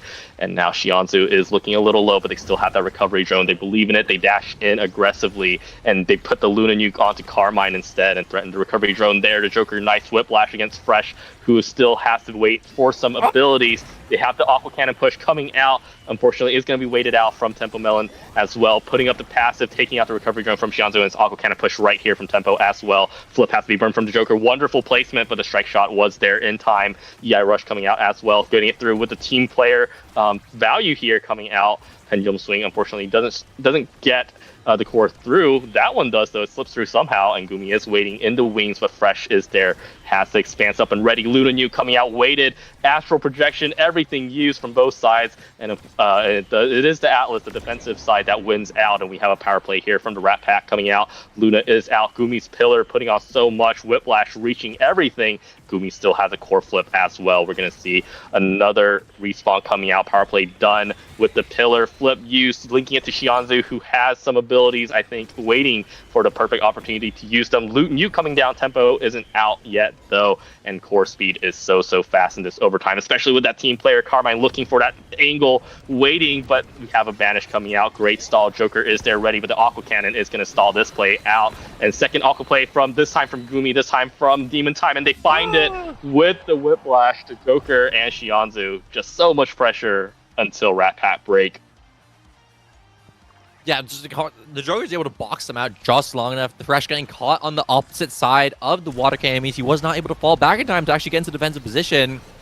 But I will say, at that point, even though it didn't go for how Rat Packs would have liked, we are seeing some similarities to last game, where once the overtime hits, this team player is setting the ball all over the map. And now that there's a hot shot Rasmus and a 1-2 punch Gumi, 1-2 punch Rune that Gumi has, the core is going to be going red a lot. Whichever team is going to be able to take more advantage of the amount of core speed that's going around is going to be the team to take another bigger lead in the set. And Joker using the core flip to get that red speed, as we just talked about. You get a perfect shot onto the top barrier, and now it's the side of Demon Time to have the early lead. Gets the water cannon, spends it, gets it up, not quite. Called out by Carmine Uniclear, is able to get it away from the Joker, and Xianzu trying their hardest to stay alive, get into a good position to flip, but it goes down the barrier. Gumi isn't able to strike it in time. Xianzu spends the flip on an attempted kill that wouldn't have even worked. And now this point could end disastrously. There's no more resources left for either the Joker or Xianzu. Gumi teleporting out of there, leaving his team to defend all on their own. God. And Xianzu and the Joker is just not quite able to find it. Gumi going for the hero play. Unfortunately, it drops the point in the process. Yeah, a little bit of a disaster here. I mean, I see the reason why Gumi put the pillar there and just left. Xianzu was there. Unfortunately, Xianzu was also very close to being dead, so had to respect a lot of what Rat Pack were trying to do. And the Joker's strike placements have just been absolutely perfect this game. We have the Aqua Cannon coming out. Unfortunately, is going to be stalled out, though, and so we have a second chance at life here from the Rat Pack. Joker winning these strike wars, then gets the second one over Carmine, though, who does reach the core with the secondary, trying to push it to Xianzu, trying to get some damage. Nice dodge on the EI rush, though, means that we have a Luna New coming down. Gumi, unfortunately, misses everything, even spends the flip. This is a disaster here for Demon Time, and we have the Aqua Cannon push coming out, not even needed. Tempo Melon tying it up. We're going to a 0.5. Yeah, I'll say it. I think Demon Time got robbed. That point was completely in their control. However, Gumi walked up just a little bit too far, not expecting that down clear to go right all the way past him, and just spends the primary, misses, spends the flip, unfortunately, on reaction. But then now if you're Demon Time, if this point goes down, it's not going to be pretty for you. But the Xianzu and the Joker gets so much value. He's able to get the barrier and get the goal immediately, showing that last point. Yeah, that was a fluke. That didn't happen. We should have already had the set by now. It's whatever. Yeah, handicap. All good. Handicap. Yeah, I mean, we. Oh my gosh. Okay, we have some stuff drop level. We have ad rush. We have rapid fire. We have the second spark. We have fire up. Well, I mean, who takes what here? I will say, I don't think that you want to pick up Manu on Rasmus. It's gonna feel too bad compared to now. He's gonna just pick up heavy impact anyways. But yeah, now Manu does go to now. Rapid Fire is picked up for the Joker, which is always a strong pick on basically everyone in the game. And most notably, there's two things to look at here. We have Gumi on the Fire Up now. As we saw from last game, the Fire Up is such a strong awakening. 50% for 6 seconds is a lot of time. And Tempo Milan is back to bug abusing for a second game in a row. Or sorry, second game of the series. Yeah, that ad rush got so much value last match, but we'll have to see if it works because the Aqua Cannon kind of triumphs over everything, and right now it's the Joker and Xianzu putting on that 2v2 here. Templeman has come back to help, is going to get banished into Obscura, but the Joker just wins everything, and oh my goodness, Demon Time have all the momentum on their side. Yeah, things are looking good for Showtime right now. They bounced back from whatever the fourth point happened in the last set, and they're looking to take it home. Do not let the side of the Rat Pack get any more cooldowns. Not let this Atlas and now scale any further. Just take this series, gets the dribble up to the top side. But Telman is doing her best to deny possession from the Joker. Don't want to give him that perfect angle he's been hitting this entire game. And now the health bars are they're not looking great for the side of Demon Time. Joker is around half health, getting hit by Temlunch a little bit more, but the secondary is missed, meaning that no kills are going to be found for a little bit of time here, I believe. Yeah, just like that, the Joker is just gonna get back. Oh, we have more, but they get Orpus.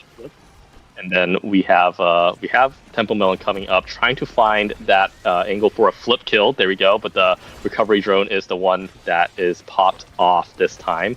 Oni's blade is dodged from Shionzu, and they just cut off all the passing angles from Carmine. You can't really pass directly and get that team player value if you see two players just locking it down. The Joker's looking really low, and Temple Melon's EI rushing in, but that does mean the Joker is going to heal back up, and now Shionzu trying to find the angle to the Joker, having the reverse situation of the sequence that happened earlier, but Fresh forced to burn to flip with nothing to show for it. Unfortunately, the Luna damage pressure is quite a bit. Gumi holds even against the primary of now. Shionzu finds that rogue core slipping out, and now open net aqua cannon pressure coming out, not even needed.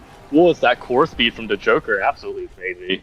That's the hot shot Rasmus right there, baby. Beautiful dribble to set up the perfect angle to send it right into the top side from the Joker, showing that once again you give this guy an inch and he's gonna take a mile. Is by finding so many perfect angles, perfect shots with not only his strikes but his abilities as well. Looking to take this series down, not let this go any longer, and just secure this last set in a fast, clean O fashion. And the ball up the field, it gets down to Temman. Temman wins the last strike war in a row, pops the flip, but the ball isn't hit by it. The Banish gets it first, and Gumi means that this point gets to go a little bit longer, waiting out the water cannon. Temman gets the ball down, but nothing's found for it yet. But there is the second recovery drone going down from the forwards. Just now, Temman, if Temman can find just one more kill on either Shionzu or Joker, could just take out down the entire point.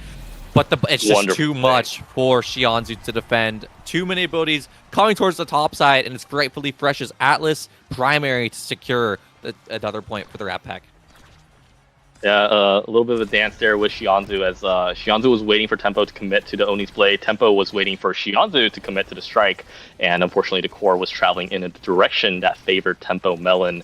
And Rat Pack, they take that trickle, and Rat Pack have come back from these kinds of spots before. Gumi, great awareness on the now Dorito, but Tempo is there to cover, and they take the barrier once again. We have a 0.5 coming up, and 20-second point. Rat Pack have to be feeling good about that point. If they can just continue this momentum, they can be the ones going up for a rematch against Sad Boys. Yeah, beautifully played from Timberland, just winning all the strike wars that she needed to, just perfectly in position to take down that point. And it's actually Shionzu to go down. The Atlas primary just having the perfect timing to catch Shionzu on the Luna dash. And that's not just a kill for the side of the Rat Pack, that's also a flip advantage. Shionzu was trying to get in such a good position to find that flip, and now it goes down, and that's the barrier as well. Complete disaster for Demon Time. They're able to get the ball back to the Joker, but they're stalling out. He is staggered. The nuke goes off, and it's the Joker to go down. Temple has the ad rush, has the strikes, but Gumi's Spanish is well placed and well timed. But another flip built just at the right moment, and Temple Melon kicks Shionzu and the core into the goal, and we are moving on to set 5 of the last game of the series. Oh, this is looking so scary. Drop Poletto. We finally have some Creation Awakenings, but we also have Deadeye on the field. I'm not sure which team takes which, but we have some high priority Awakenings for sure. Yeah, we're keeping this Catalyst as far away from Maroon as possible. We are not letting this energy farming character get not only a Catalyst, but also Fire Up. That would be game ending. I'm just throwing that out there.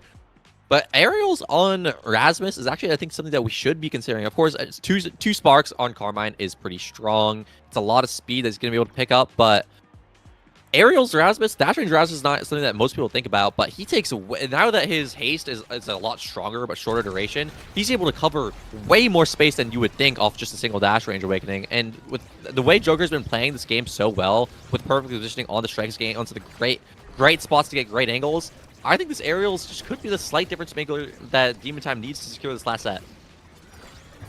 Yeah, potentially. Both teams are at. This is the last set of the game, and whoever wins this kind of takes all here. Carmine trying to push through with tempo, but Gumi is on top of it, just pillars out of there. And now we see Shianzu and the Joker have a chance with the Luna Nuke coming down. Nice pendulum swing, but Fresh is on top. He's been holding so well all game. And now the hook coming out, resetting it for Shianzu to win the strike war against Tempo. Gets it around, but slightly off angle was the core. Nice banish onto Tempo, but Yumi has to spend a pillar elsewhere. Now Tempo there with the flip is trying to look for the barrier pick and is unable to get it, and this time it's going to be the Joker with the Luna Nuke getting it in, and that's a lot of damage pressure. Whiplash pushing it through, and it's all Demon Time this point. Yeah, I'm just throwing it out there. There's the aerials I just talked about. The Joker's immediately able to go from top side to bot side so quickly, is able to get that point, the last point of the barrier, despite only having a secondary left, but a beautifully placed flip from Tempo Melon, just completely turning this set around, ending the point in just 4 seconds, immediately getting the barrier, and immediately finding a strike war on Gumi to secure. And I'm not going to lie, that's a huge momentum swing in just a single point. Yeah, Mega Strikers, a lot of it depends on that mental stack, and Tempo Melon, that just felt so good if you're her. Just wonderful angle on the flip, wonderful angle on the goal as well. But Demon Time, they've held on. They're veterans of the scene. And they're really showing it here. Joker just holding down a corner time and time again. But Joker's looking really low, and Tempo has this entire passive. Nevermind uses it. And still, just great awareness, getting it to Shianzu. Hook is there, threatening Fresh to be stunned. Aqua Cannon push is the real threat here. Tempo does tank it once, but Shianzu flips it through, and wonderful play. We are at match point for Demon Time, and this is series point. Yeah, Harmon's finding it's such a great timing there, right?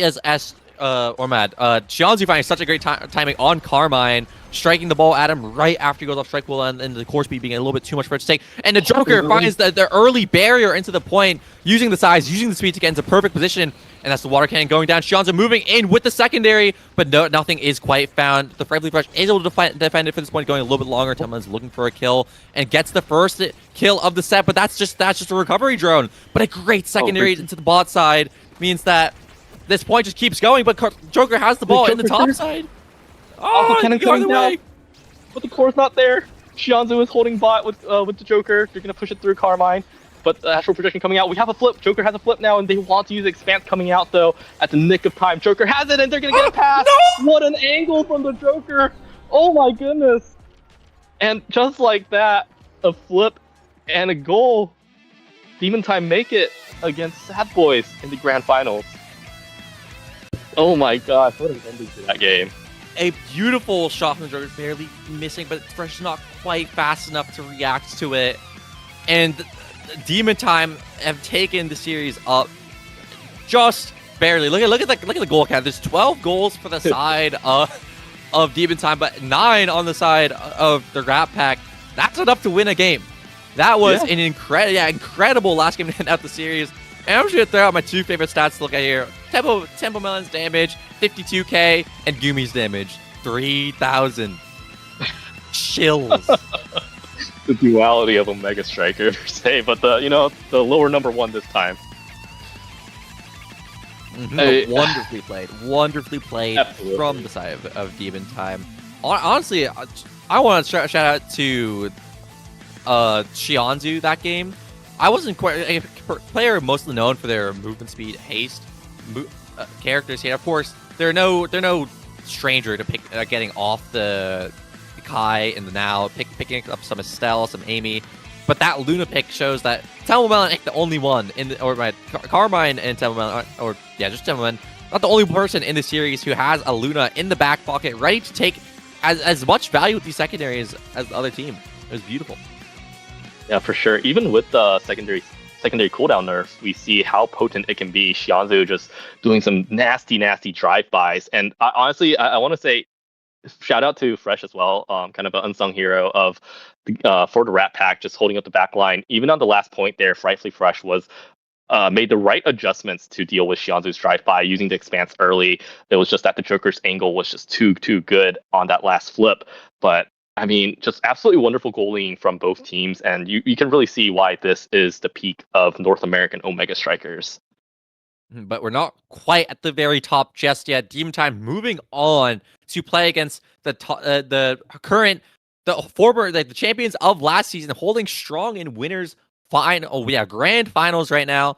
The Sad Boys, Vaughn, Kai Noob, and Bells. Demon Time they want the run back. They did not take the series in during the regular season, but they're here to show that Showtime and Demons Raw they want another. Both sides of this coin want to take another nasl season. That's true. Both of these teams have faced off against Sat Boys and had their share of laurels and losses. But this is going to be a very storied match coming right up, guys. But don't forget, we had 10 teams coming in, 8 teams have fallen. Remember them, remember us. But we're going to come back with another grand finals, this time for season 7 of nasl. We'll be right back.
Point of grand finals, a long journey, all comes down to this.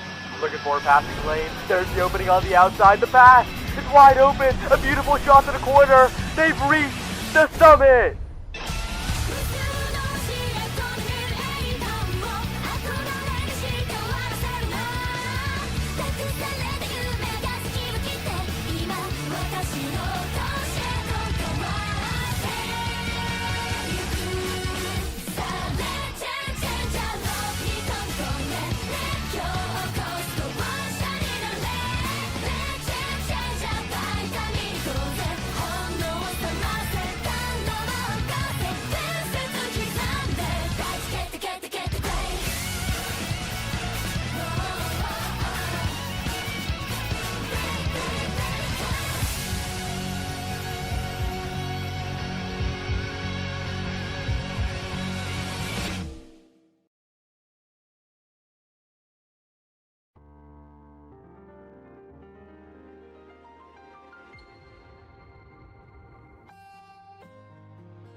Hello and welcome back. We are at nasl Grands. We're at the last series or two series of the season.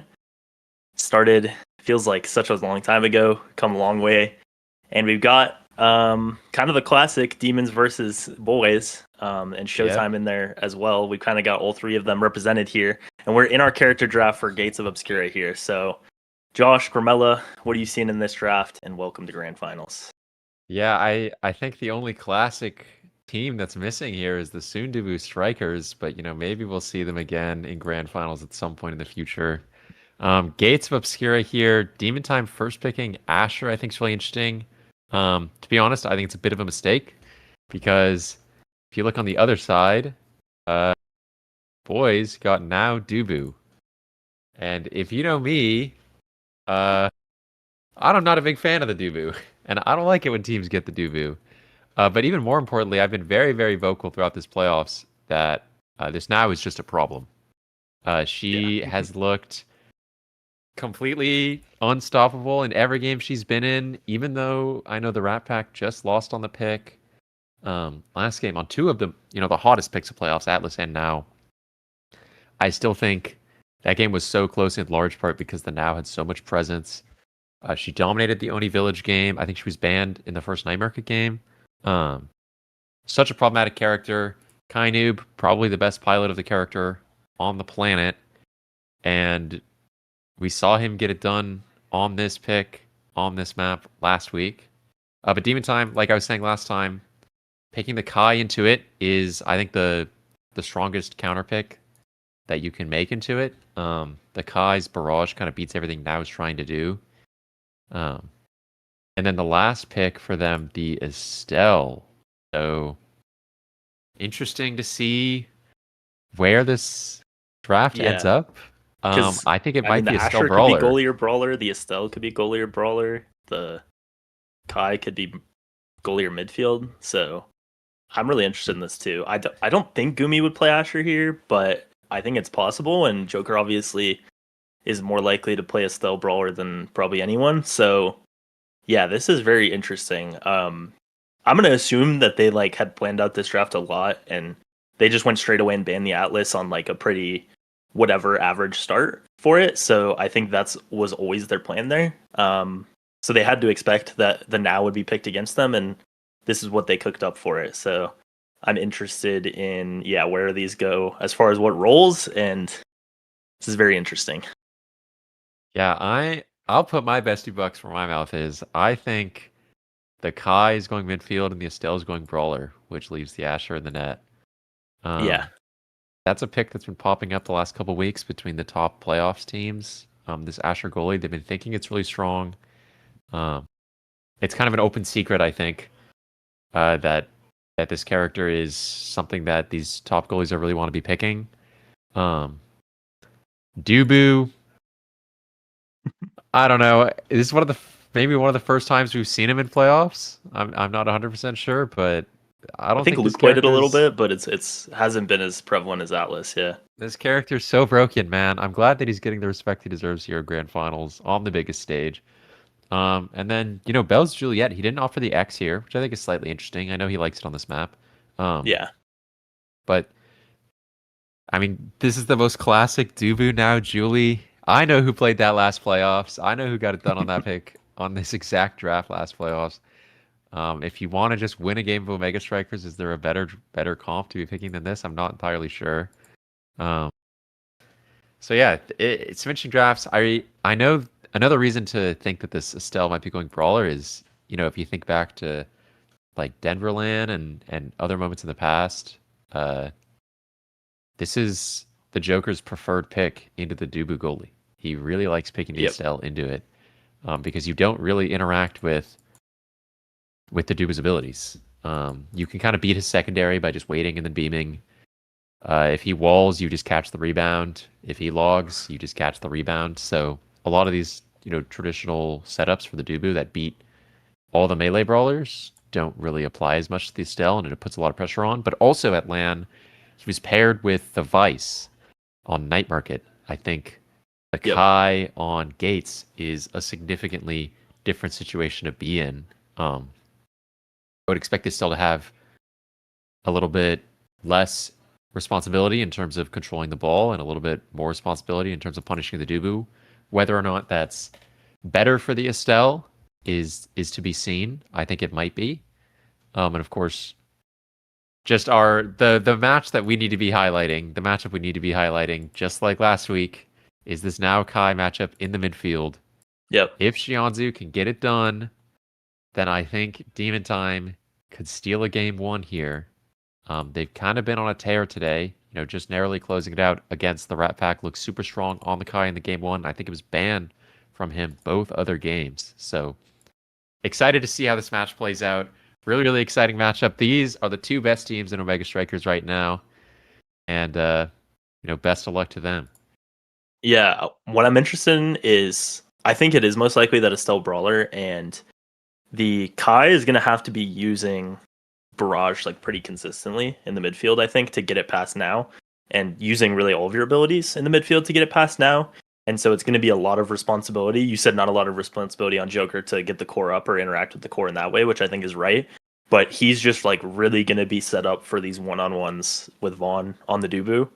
And so as much as the Kai Now matchup is going to be interesting, I think Xianzhu, their game plan is probably going to be that Xianzhu just uses all of his abilities to get it to Joker, get him in isolation against Dubu, and then see what Joker can do with it. So I think that's kind of going to be the game plan, at least getting that second barrier when it's open goal. Yeah, something else that I think is worth noticing is obviously neither of these teams very damage heavy, so that kind of makes the bulk up less necessary than if there were like a Zentaro on the pitch. Well, I mean, Juliet will just dash punch you for 600 damage, but other than that, not too much damage coming out, and I think that means we're going to see a lot of Glass Cannon this game. I think the Glass Cannon slightly favors Demon Time. Demon Time have just a little bit more incidental damage with the Estelle compared to the Julie. And I think the Asher is more or less likely to hit people than the Dubu. I'd say maybe slightly more, especially with how Gumi likes to play. Yeah. And then the now primary is going to be used on the ball a lot this game. So this Glass Cannon will be up slightly more for Demon Time. I think that'll be something to look out for is the speed on this forward do, which of course when you're talking about Demon Time, when you're talking about Showtime, that's the number one thing you're going to be looking at for this forward duo is that speed stat. How well are they going to be maneuvering around the map as we're finally heading into game? Do you think Gumi, and it is Gumi on goalie, I wonder if he goes Pauldrons here to just have like maximum defense, or goes strike shot to try to help Xianzhu get the core up? Nah, he's going boots. He's going boots. Or if he goes boots to he's play going like boots. He's going boots. I could maybe see Pauldrons, I guess, but he is. Yep, he's boots. Boots, he's Glass momentum Cannon. Boots. A little bit of a leak from me, I'll be honest. Yeah, I know about this Boots Asher. Not super surprised to see it come out here as we head into the first point. And notable awakening pick Xianzhu taking the bulk up. And Kainu. So neither of them really feeling compelled to get that Glass Cannon speed. As Bells gets a great read on Gumi's clear. Takes the first point. Yeah, Barcode wouldn't have fallen for that. Barcode would have done a Barcode clear there. So we might need a sub for game 2. Yeah, Barcode might have to come in, depending on how this game goes out. But yeah, I think it's interesting that Xianzhu and kind of both opting for the bulk up. It gives them that peak performance, like high roll later, which is kind of a big deal. I'd say it's a little bit more consistent than the Glass Cannon as a speed option, obviously. But I really would have thought that Glass Cannon's a good pickup here as a super dangerous position for Gumi. Wanders maybe a little bit too far. He wonders, hey, where's my shadow swap on the Asher? I don't know if he's used to playing another character this playoffs, but it just seems like boys are just kind of more in control throughout the whole game, which is kind of the name of the game with this now. Just kind of keeping that consistency. Yeah, Gumi goes for an aggressive clear, and it works out there. So now Joker has the core up. The Giga Blast doesn't find a kill that I think Xianzhu was hoping for there. Now the core gets through to Bells. He has that flip, doesn't use it quite yet, but that's going to be really scary for Gumi to deal with, and he doesn't even have to use it. A beautiful dribble to set himself up. Gumi has a lot of speed, but not enough to get up there without getting stunned. And 2 points over to Sad Boys, and yeah, they just look completely in control of the point and of the pace of the game. This now proving to be extremely problematic. The opening there caused by the now mix-up with the secondary in front of Shianzu. He went down into the wall as Joker's taken out. He went down into the wall trying to cover the now kind of brute force option, but then she just secondaried up and around and got the pass off to Bells. As this corner is looking dangerous for Demon Time. Vaughn all the way up there. Dubu, what are you doing so far from home? And second barrier is taken. Bells gets the punch, but nothing quite yet. Shianzu has to watch out for the damage pressure. Kainoob with that. Oh. Gumi. I've seen enough. I put barcode in.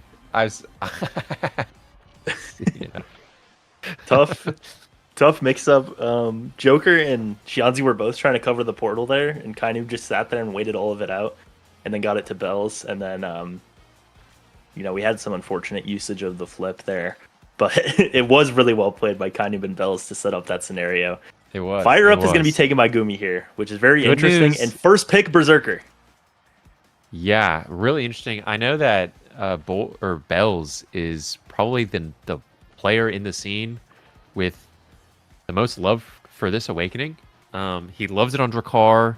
I think he probably loves it for similar reasons on Julie. Is as a brawler, you know you're going to get beat down. So if you just hold your important cooldowns for when you've taken all that chip damage, you can suddenly dash punch and get almost half of your dash back.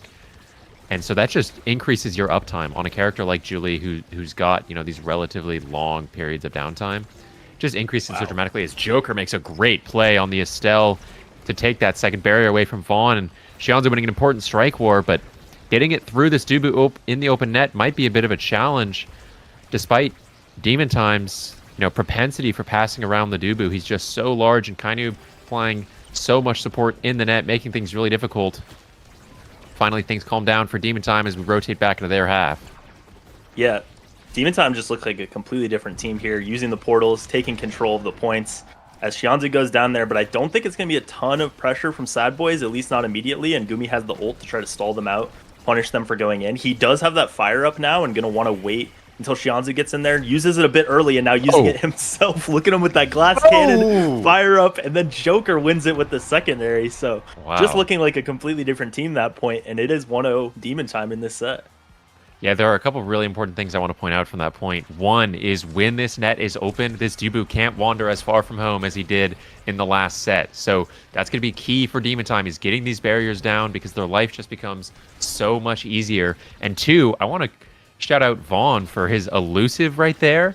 I think he was about one energy away from his flip. So just a really, really impressive presence of mind for him in the open net to know that that option was almost available for him, as Bells sends it right through Gumi with the flip in the corner. It's just like, as we've been saying, this game of inches. That play that Vaughn made is something that I really don't think a lot of goalies would have gone for, and just kind of highlighting how well played our players in grand finals are playing.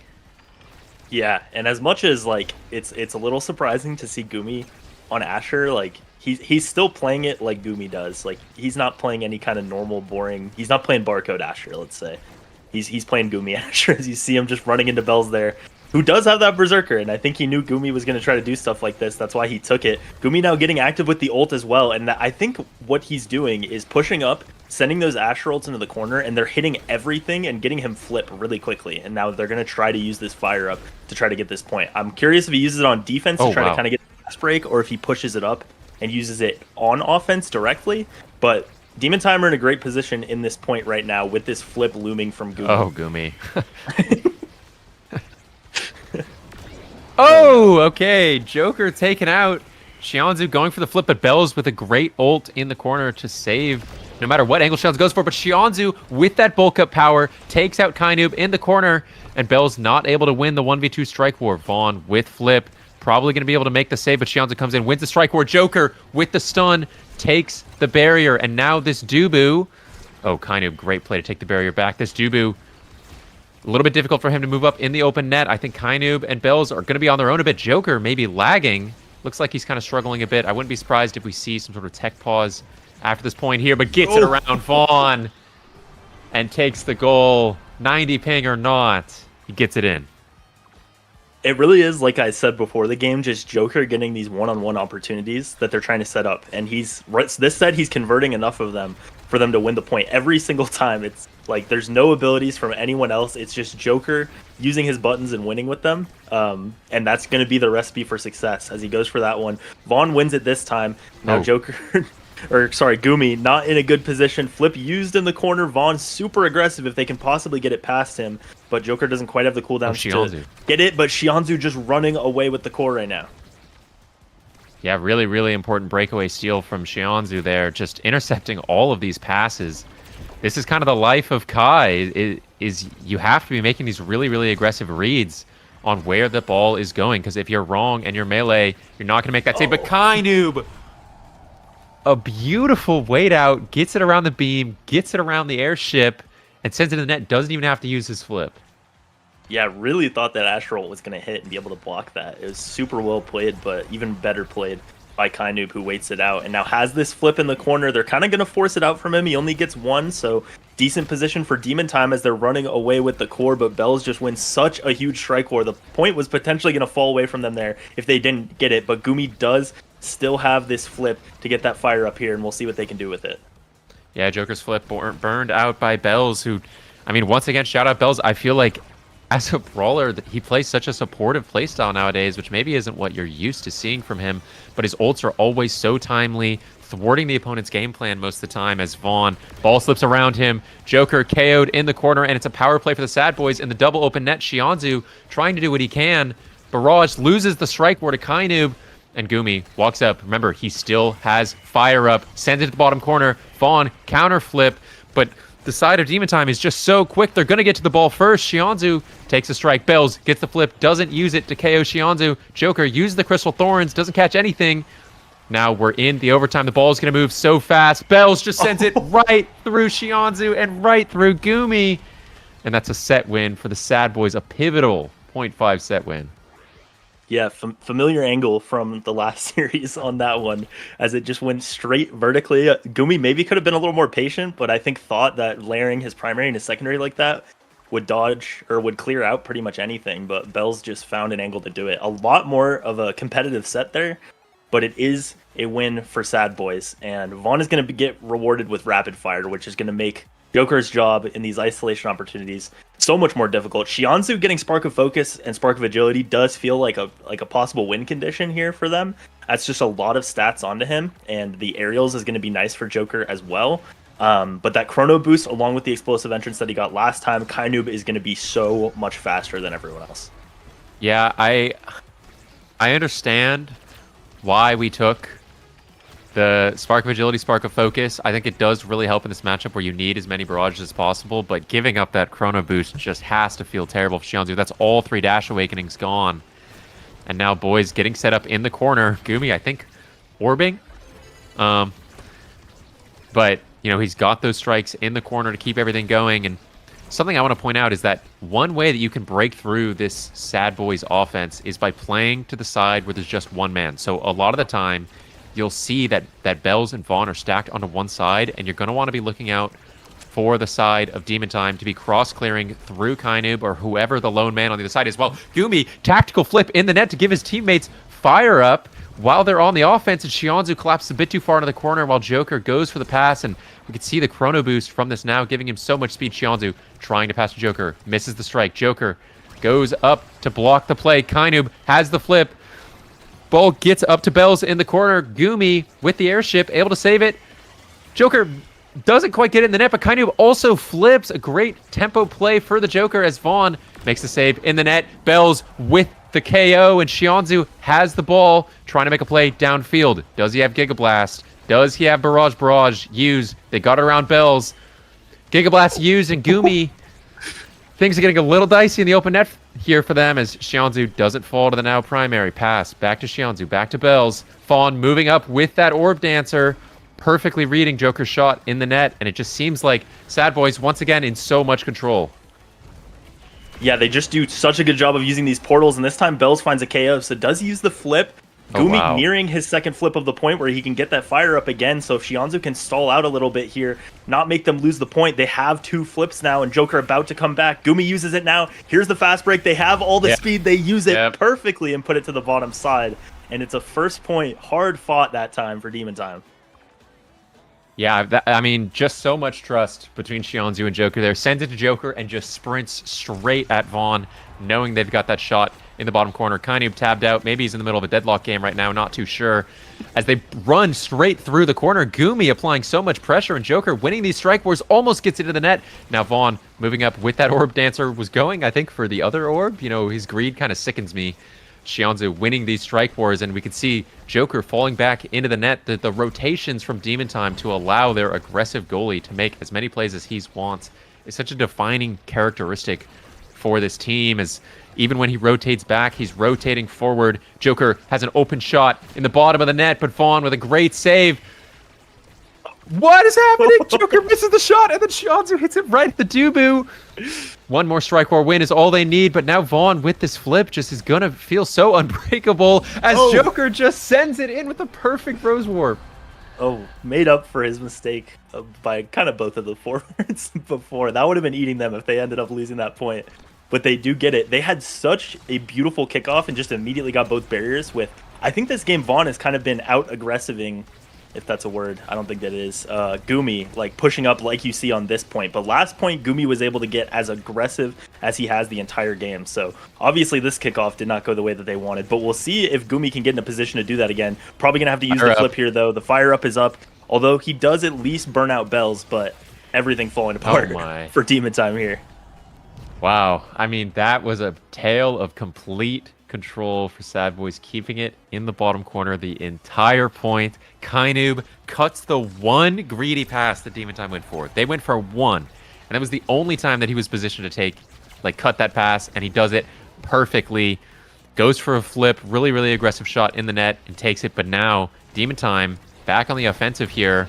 Shianzu with a great KO onto Kainoob on the top wall there, getting good use of that bulk up, and Joker, beautiful pass outside, but the Dubu log just beats the barrage single-handedly. So now they have 1 second left for Kainoob to return. He's back, and that chrono boost speed allows Bells to cut the clear from Gumi. Shianzu gets the orb. He's safe now. Bells, really aggressive passing from Kainoob. He's not trying to set up in the corner. He's just trying to set up his Juliet, and it pays off. They get the barrier through the Asher. And now Demon Time, one last chance, but they can't quite get it. The cross clear up to Kainoob, into Shianzu. Bells with the play, but Gumi's there in the open net to make the save. Bells will have flip soon. Vaughn pressured out of the portal. Kainoob wins 2 strike wars, wins another to take the ball down through the portal, and we've hit overtime. Yeah, boys just doing such a good job taking control of these portals, like before the core is even getting there, but Gumi beats it with the dash, so they have a chance here. Joker trying to find it. Bells has this flip, kind of going to try to set him up, but Gumi is able to get it around them, but they just can't put the pressure on Vaughn that they need to, although Bells' flip is completely thwarted that time. Gumi nearing a flip. Shianzu and Joker both close as well, so if they can hold on to this attack, they might be in a great position if Joker can try to find a hit stun on Vaughn in the right spot here. Yeah, it seems like Joker and Shianzu just barely not on the same page, but a great elusive adaptation from Joker. He's died there a bunch this game already. Doesn't die this time, and now Kainoob cuts all the passes, and Gumi wanted to save his fire up. Now we're on game point in the first game of Grand Finals for Sad Boys. Yeah, the spacing from Vaughn and Kainoob behind Bells has been perfect this whole game, where it feels like Demon Time is almost never able to actually get value out of the portals. Like, it feels like it's just a hazard that's only there for Sad Boys on this map. And Gumi uses the flip, but it's a perfect strike by Kainoob just out of the range of it. Vaughn getting very aggressive with his positioning, and Shianzu is able to get it by for a moment with the Giga Blast, as Vaughn just keeps staying up, is not deterred by any of what's happening right now. Nice try from Huss, and he does get 1 striker win on the barrier. This is their life in this game, is this one singular point as Bells tries to make a play through the Asher. Unsuccessful. Joker with the flip in the corner. Can he make the hero play? Gets the flip, beats the Dubu and the one-on-one, and now the Dubu thwarted, stuck in the open net. Joker trying to make a play with the Crystal Thorns, not able to get it. Kainoob with the hit stun, but Joker has his abilities up. Barely doesn't get it through. Shianzu lives. Kainoob trying to make a play in the bottom corner. The Dubu wall making things a little dicey, and now that Chrono Boost coming into effect here, but Joker has the ball on the portal. Bells getting flipped soon. Kainub also, energy economy looking good for him as well. If this point goes on too long, I think it's going to be a Sad Boys win as both flips are up in the quarter, but thwarted on the first flip, and now Xianzhu trying to make a play, stopping Kainub from receiving the pass, and a shot to the bottom net keeps Demon Time alive.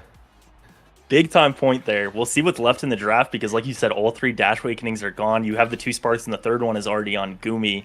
So right here, you have Fight or Flight to try to fight back in that speed. I guess what you're going for with Xianzhu here is more like consistent speed, whereas Kainub has those bursts, which you've seen be really, really difficult to deal with. But instead, going to go for the extra special. That makes I think sense. you just need more hit stun to try to get it past the midfield and the goalie.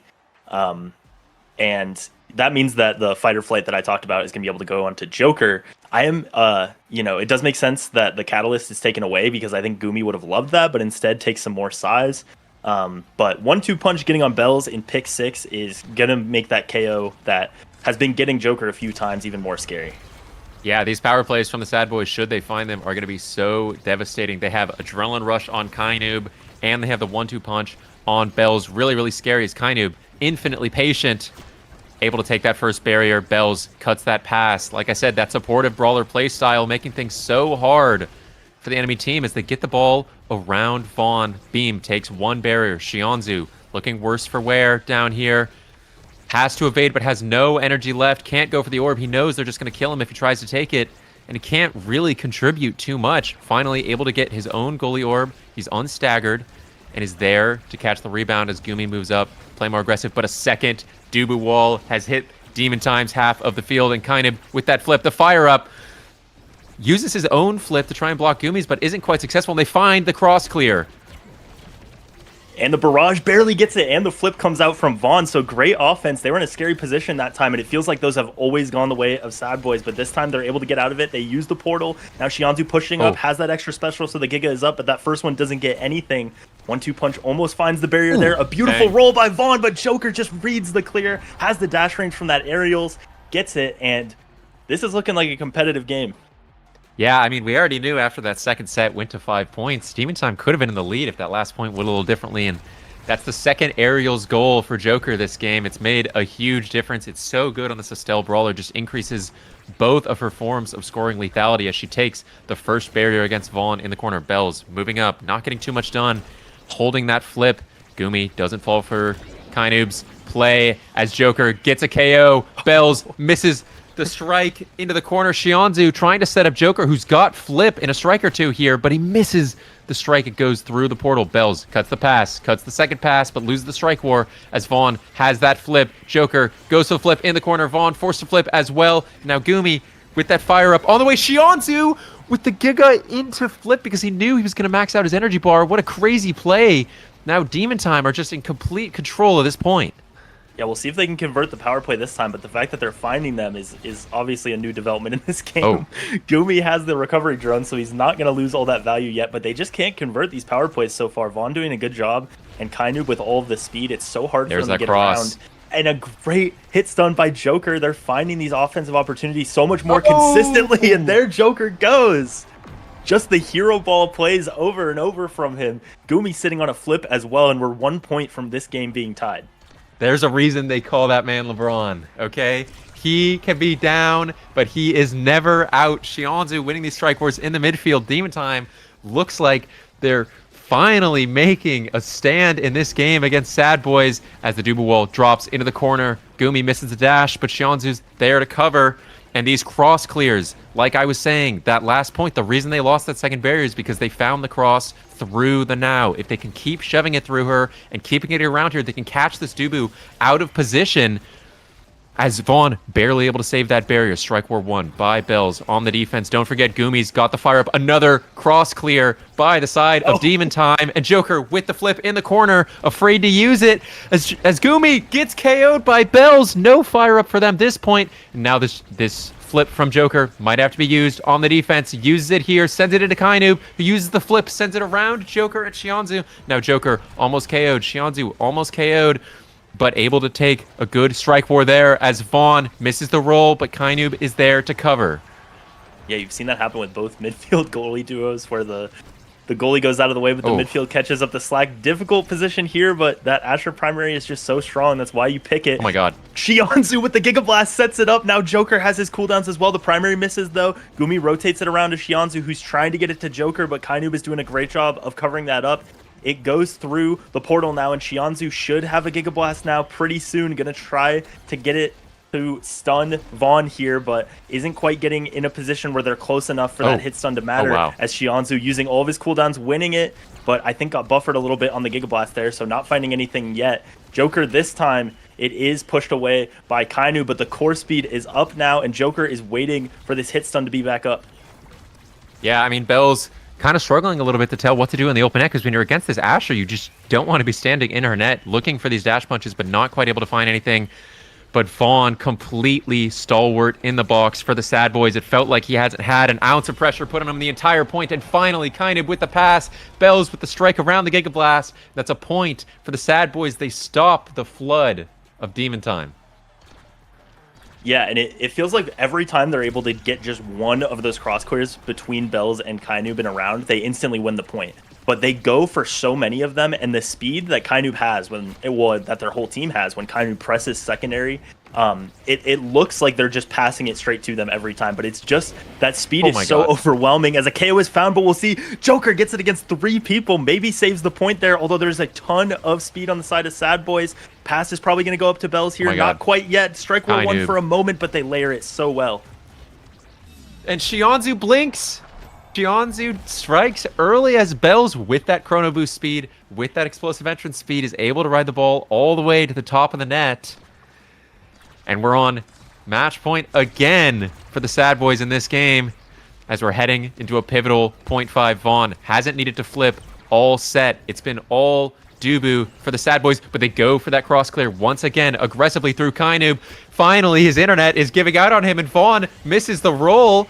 Goes for the KO, and Shionzu not able to. Wolfpack rules, baby. You just got to play it out. Kainoob not KO'd. He's got some interesting technology. Shionzu tries to barrage it through, not able to. Gumi has that flip in the open net. Kainoob, Alt F4, says they don't need me, as Demon Time takes the set. And we're going to a set 5. Yeah, that's a bit of a disappointing way for it to happen. I mean, obviously that could have been anyone's point anyways, but a little bit tragic that it went that way, and it might have an impact on the draft here, although Kainoob did reconnect at the very end there. So maybe is back here to pick up this Monumentalist if it's up there. But Joker, we saw so many heroic plays, is rewarded with Hot Shot, but that does mean that Vaughn gets team player to try to beat this Asher with core speed, which is certainly a way to do it. Shionzu takes Monumentalist away from the now, still going to get time with Creator. I think that Siege Machine for Gumi is actually a great pick with how he's been playing and how he wants to get those ults on offense, but what else do you see in this draft? I mean, I talked about the peak performance earlier in the game. That's the reason you take the bulk up, and neither of them take it. Kainoob, he wants more size on his secondary to give his team all of that speed that he's got. Shionzu recognizes that, denies them on you as Bells just runs through the corner, and Gumi with the save. Probably not going to last too much longer, and finally Bells takes the strike war, and that's a dominant point. Kainoob clearly not reeling too bad from that set 4 loss.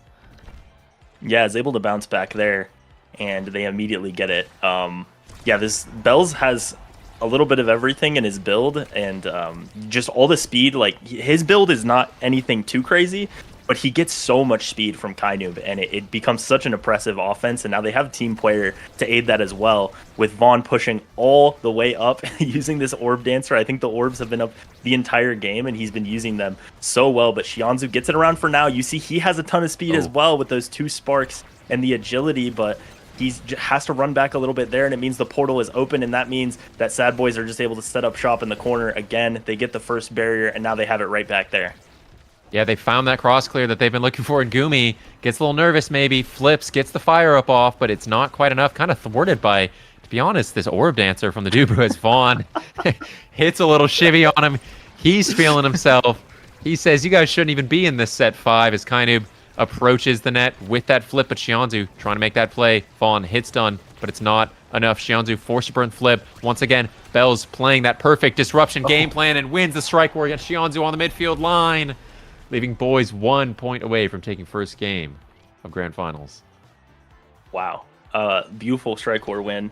Yeah, Bells is just he's so oppressive to the offense, to the defense. You see like Xianzhu having to use his flip so far away from the wall just because of that KO pressure. And then all the speed that he gets from Kainoob is just running things on offense really and defense. So much damage is put out there, and a flip is burned as well. Joker has to come all the way back, so we'll see what Gumi can do, trying to get aggressive. I don't think he has ult quite yet. Vaughn uses the flip and now sets it up in the corner, and here we are again. This is what we saw last point, the last 2 points really. We'll see if they can get it out, but it doesn't feel like it's possible. Yeah, they find that cross. Like I said, that's the biggest thing when you're against the Sad Boys, especially on this map, is can you find that cross clear and get it around the lone man? There it was the Dubu, and they found the way around him. But Xianzhu, under so much pressure this entire point, gets a very, very fortunate bounce there to survive. And if he could pick up this orb, he can live. Bells opts not to commit the flip to take that KO, and Xianzhu's back, but that's because he's moved on to a new target. Joker, flip, gone, KO'd off the top wall. Xianzhu just not quite quick enough, and Kainoob goes for that cross clear. Gumi also goes for that cross clear. It's just a game of inches on these barriers, neither side willing to give up. Team player gets the ball out. Bells, another KO on the Joker, but finally the ball gets around the Dubu. Xianzhu, one strike win, but the team player makes those cross clears so much easier. It doesn't matter how far into the corner you are if they avoid it altogether. Now kind of moving in with that flip. Bells, another ult, but the fire up activated. Xianzhu flips, barrages, gets it through, sends it through the Dubu wall. And now everything calming down a little bit for Vaughn as he can take whatever option he wants against this disorganized offense from Demon Time. Yeah, that team player, it feels like, just gave them a new way to win the points. But a great job by Xianzhu, finds the clear there, uses the Giga and forces the flip out as well. And now Vaughn not going to have a lot, but a little bit of a miscommunication means Joker goes out of the way. But Xianzhu comes back, helps on the defense. They're able to keep it up for now, but now it's going to be so difficult to get it past Bells. A beautiful airship, Joker with the hit stun as well. And they extend this map, at least one more point here. Yeah, that's that hot shot that he was rewarded with earlier. Gets it through with the overtime speed. The reason that team player was so threatening is the same reason that overshot, that hot shot, put it in the net. Now Xianzhu walking in the bottom wall, doesn't die to Bells and KOs him in return. Joker doesn't die to the Dubu wall. Xianzhu, aggressive play through the portal, straight at Kainoob. Joker gets the ball in the corner. How do we break through this Dubu? No airship coming in. And now time has been stalled long enough for Bells to come back on the pitch. Kainoob keeping control of the ball. Bells thwarted, and that cross clear doesn't pan out. But finally, ball's sent around. You've noticed Vaughn has been a lot more passive about walking up recently. I think he's known that he's just given up too many barriers as the roll into the pause gives them some time in the corner. Xianzhu once again not KO'd by the Dubu wall, but Gumi wandering a little far, has the flip, decides to use it. Insane Rose Warp catches the ball all the way from the other side of the map as the fire up doesn't do too much for the side of Demon Time as Kainoob goes for that same flip he went for earlier. He baits him all into the front side of the barrier as Joker barely not able to take that barrier. Does he have an ability up? No, but he gets Fawn's flip out in case he does. Kainoob able to get around Xianzhu a bit. Now Bells in the open net. Sent straight to Joker. Things are going crazy. Kainoob gets the pass through, and Xianzhu, if he's able to, not able to, and the ball sends right into the bottom corner, and that's a game win for our winners side, winners finals champions, Sad Boys, as they move one win away from being your nasl Season 7 champions. Yeah, I think on that last point, Xianzhu was thinking that Kainoob would step up and cover the pass to Joker, which was like the more obvious play. So that's why he kind of struck it right where Kainoob ended up standing, who was able to feed it to him very easily. But all that speed from Kainoob just meant like you kind of had to either hit it right at him, seemingly, or you had to guess which way he was going to go because he had enough speed to cover really wherever you hit. And you saw it on that last point. A really impressive comeback performance from Demon Time to be able to take that to a set 5, take it to a really competitive game when it looked so in control for boys early in that game. But yeah, you see over 110 saves from both goalies. Xianzhu and Kainoob, that was the matchup. They were both redirecting the core like crazy. But Bells really just did so much, found 8 KOs, had almost the most damage in the game there. A ton of redirects, and yeah, really impressive performance out of him. Yeah, Bells, like I was saying, it doesn't always feel like it, but he really takes over the game with just how much pressure he's consistently applying. There's almost no downtime for him. And I want to highlight what production I think is highlighting right now, which is the orb distribution on the side of Sad Boys. Single digits for those forwards, but that orb dancing Dubu with 62 orbs. He was dancing a little bit that game. He he had his Louis Vuitton. Whereas for the side of Demon Time, I mean, so many orbs for all three of them. Kind of interesting that they were able to maybe deny so many of them. I know they picked up a lot of them because of the damage pressure coming out from the Now and the Juliet. I mean, 40k damage for the Now is nothing to sniff at either. And just a really, really impressive performance for Demon Time in that game one. I think if you're going to go into grand finals from loser side and you're going to lose that first game, you want it to look like that. Yeah. That being said, I am a little bit worried for them. We're going to their map pick on Night Market now. I would really like for them to ban the Now. Please, for the love of God, can we just get kind of off this pick? Force him to beat us on anything else. I mean, he has just been able to play this every single game in playoffs. And we'll see how things go. I mean, Night Market's such a good map for that character. Maybe there are concerns that the Kai will get denied, by Vaughn or by Kainoob himself, but I think that's the risk you just have to take. He's so oppressive on this pick. His control is so immaculate. It's something that it's an adaptation that I think you need to make. I said it last week on the desk. I'm going to say it again. Just get rid of it. Get rid of it. Don't let him play it. If you lose, you lose. That's fine, but don't lose to his Now because you're going to lose to it if you let him pick it. So Yeah, that's the main I don't adaptation think, I want to see for them. I don't think Atlas is going to be like oppressive enough on this map that you need to ban it again here, which is what they did last time. They were blue side on that first one, so they could have banned Atlas and picked Now. But they really wanted the Asher, and the Asher looked good at a lot of times. But I think the adjustment has to be now that you're red side, like you just have to ban Now. I think you have to do it. So we'll see what the Awakening start is, if it encourages that even more or even less, and maybe they decide not to.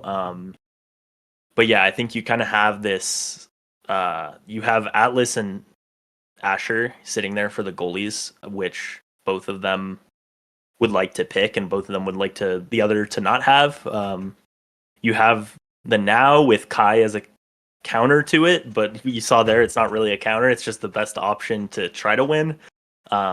And I think the brawlers are kind of playing whatever is left, but it is Night Market, and if you have something like a 1-2 punch or an adrenaline rush or bulk up start, something like that, it makes things a little interesting, like that Julie or X or some kind of other pick. But I think those melee goalies, as well as of course Gumi's Rune, are really the centers of what they're going to be looking at going into this draft. Yeah, I mean, a big thing for both teams going into this game is these players have been playing just choice few picks so far this playoffs. Like I said, Kainoob has been spamming the Now and Gumi spamming the Rune, and I believe we saw a Rune ban that game, which is probably what prompted them to first pick that Asher. They felt kind of the pressure of, hey, if they're banning Rune, we don't take Gumi's preferred first or secondary pick on this map, and they take the Asher goalie or even the Asher brawler away, that might make things a little bit too difficult for us. So if we see Sad Boys ban the Rune again, I'm interested to see what Gumi pulls out on this Night Market. Will he try and play the Kai goalie if they can get it? Will he play the Asher again? Will he play maybe the Mako? Lots of different options for him here. Dare I say, if it's a good enough start, maybe we see him decide it's the last game and my back's against the wall. I'm going to be picking the Imee, but this start is we have a sneak spicy. peek. This start is really, really interesting for everything we were just talking about. Yeah, Weston, you called it. How do we want to adapt our draft if we see the 1-2 punch? And indeed, we see the Night Market 1-2 punch, but even more so, the canary in the mines for this Now. We've got the Monumentalist as Atlas, well on the start. Yeah, it's kind of a crazy start. Yeah, Now and Atlas both love that, and that's kind of the two that you don't want Sad Boys to have, really. So I think you have to ban it, and then maybe it might be a B1 Julie from Sad Boys if they do ban the Now. If they ban the Julie instead, then you give up Now and then you take Atlas from them probably, or you just take Rune and let them have Now No. Atlas, but it feels You like you can't- can't do that. You can't do Gumi Atlas, man. You can't do Gumi Atlas. Yeah. Knowers know about the Gumi Atlas. Where are my Ratman Robs at? I think if I'm looking at this draft, I think you ban the Rune, and then Demon Time has to ban the Now. Boys, they might not even have to pick the Julie, to be perfectly honest. I don't know if Huss he wants to play it. I think if it goes, I think ban Rune, ban Now, first pick Asher is just such a strong line for Sad Boys here. Hopefully, hopefully they're not tuning in. I don't know if this is me cheating or whatever, but that is such a good line for them. You take away everything Demon Time wants, while at the same time you get a really, really strong flex pick for yourself. If Demon Time doesn't take the Atlas, you're going to get Atlas Asher. You're just going to be in so much control. And while you're giving over the Kai, I mean, Gumi is going to be strapped for picks at that point. You know, you might have to take the Mako, and then your hope is you just kind of speed blitz them down. But then you're playing Mako into creation spam, and you're just not having the best time. And boys have readied up for the draft, but Demon Time have not. You know, maybe going back to the drawing board, reevaluating what they want to be doing, or maybe just sitting in awe at this pair of awakenings and the kind of pickle that it's put them in. We'll see how things go, I guess. Yeah. I wonder if like an era comp is likely for Demon Time here. Yeah, that's what I don't Demon think- Time are going to pick. Yeah. I don't think Kainu would pick it, but yeah, I think Era could be interesting for them. Like, I don't know if you would go Era and Rune, but you could think about it. But I think Rune is probably gone. But yeah, if you, like you said, if you ban the Rune, they ban the Now, and then you take the Asher, then you also have, if they don't take the Julie, then you just put the Asher in the goal box and take the Julie. And then you can have something like whatever pick plus Julie Asher, and I think you have to feel pretty good about that against pretty much anything. But yeah, we're just waiting for Demon Time to ready up, and there's a lot to think about. Yeah, I didn't really consider. Of course, Gumi is going to pick the Era. He loves that pick. So maybe boys are also kind of thinking about that right now. Is ban Rune? They're never going to pick the Era though. I feel like Gumi's going to get that for free. So we'll have to see what happens. I do like that Asher first pick. I could see that Atlas, coming out. A bunch of different things. Maybe we'll see the Mini today.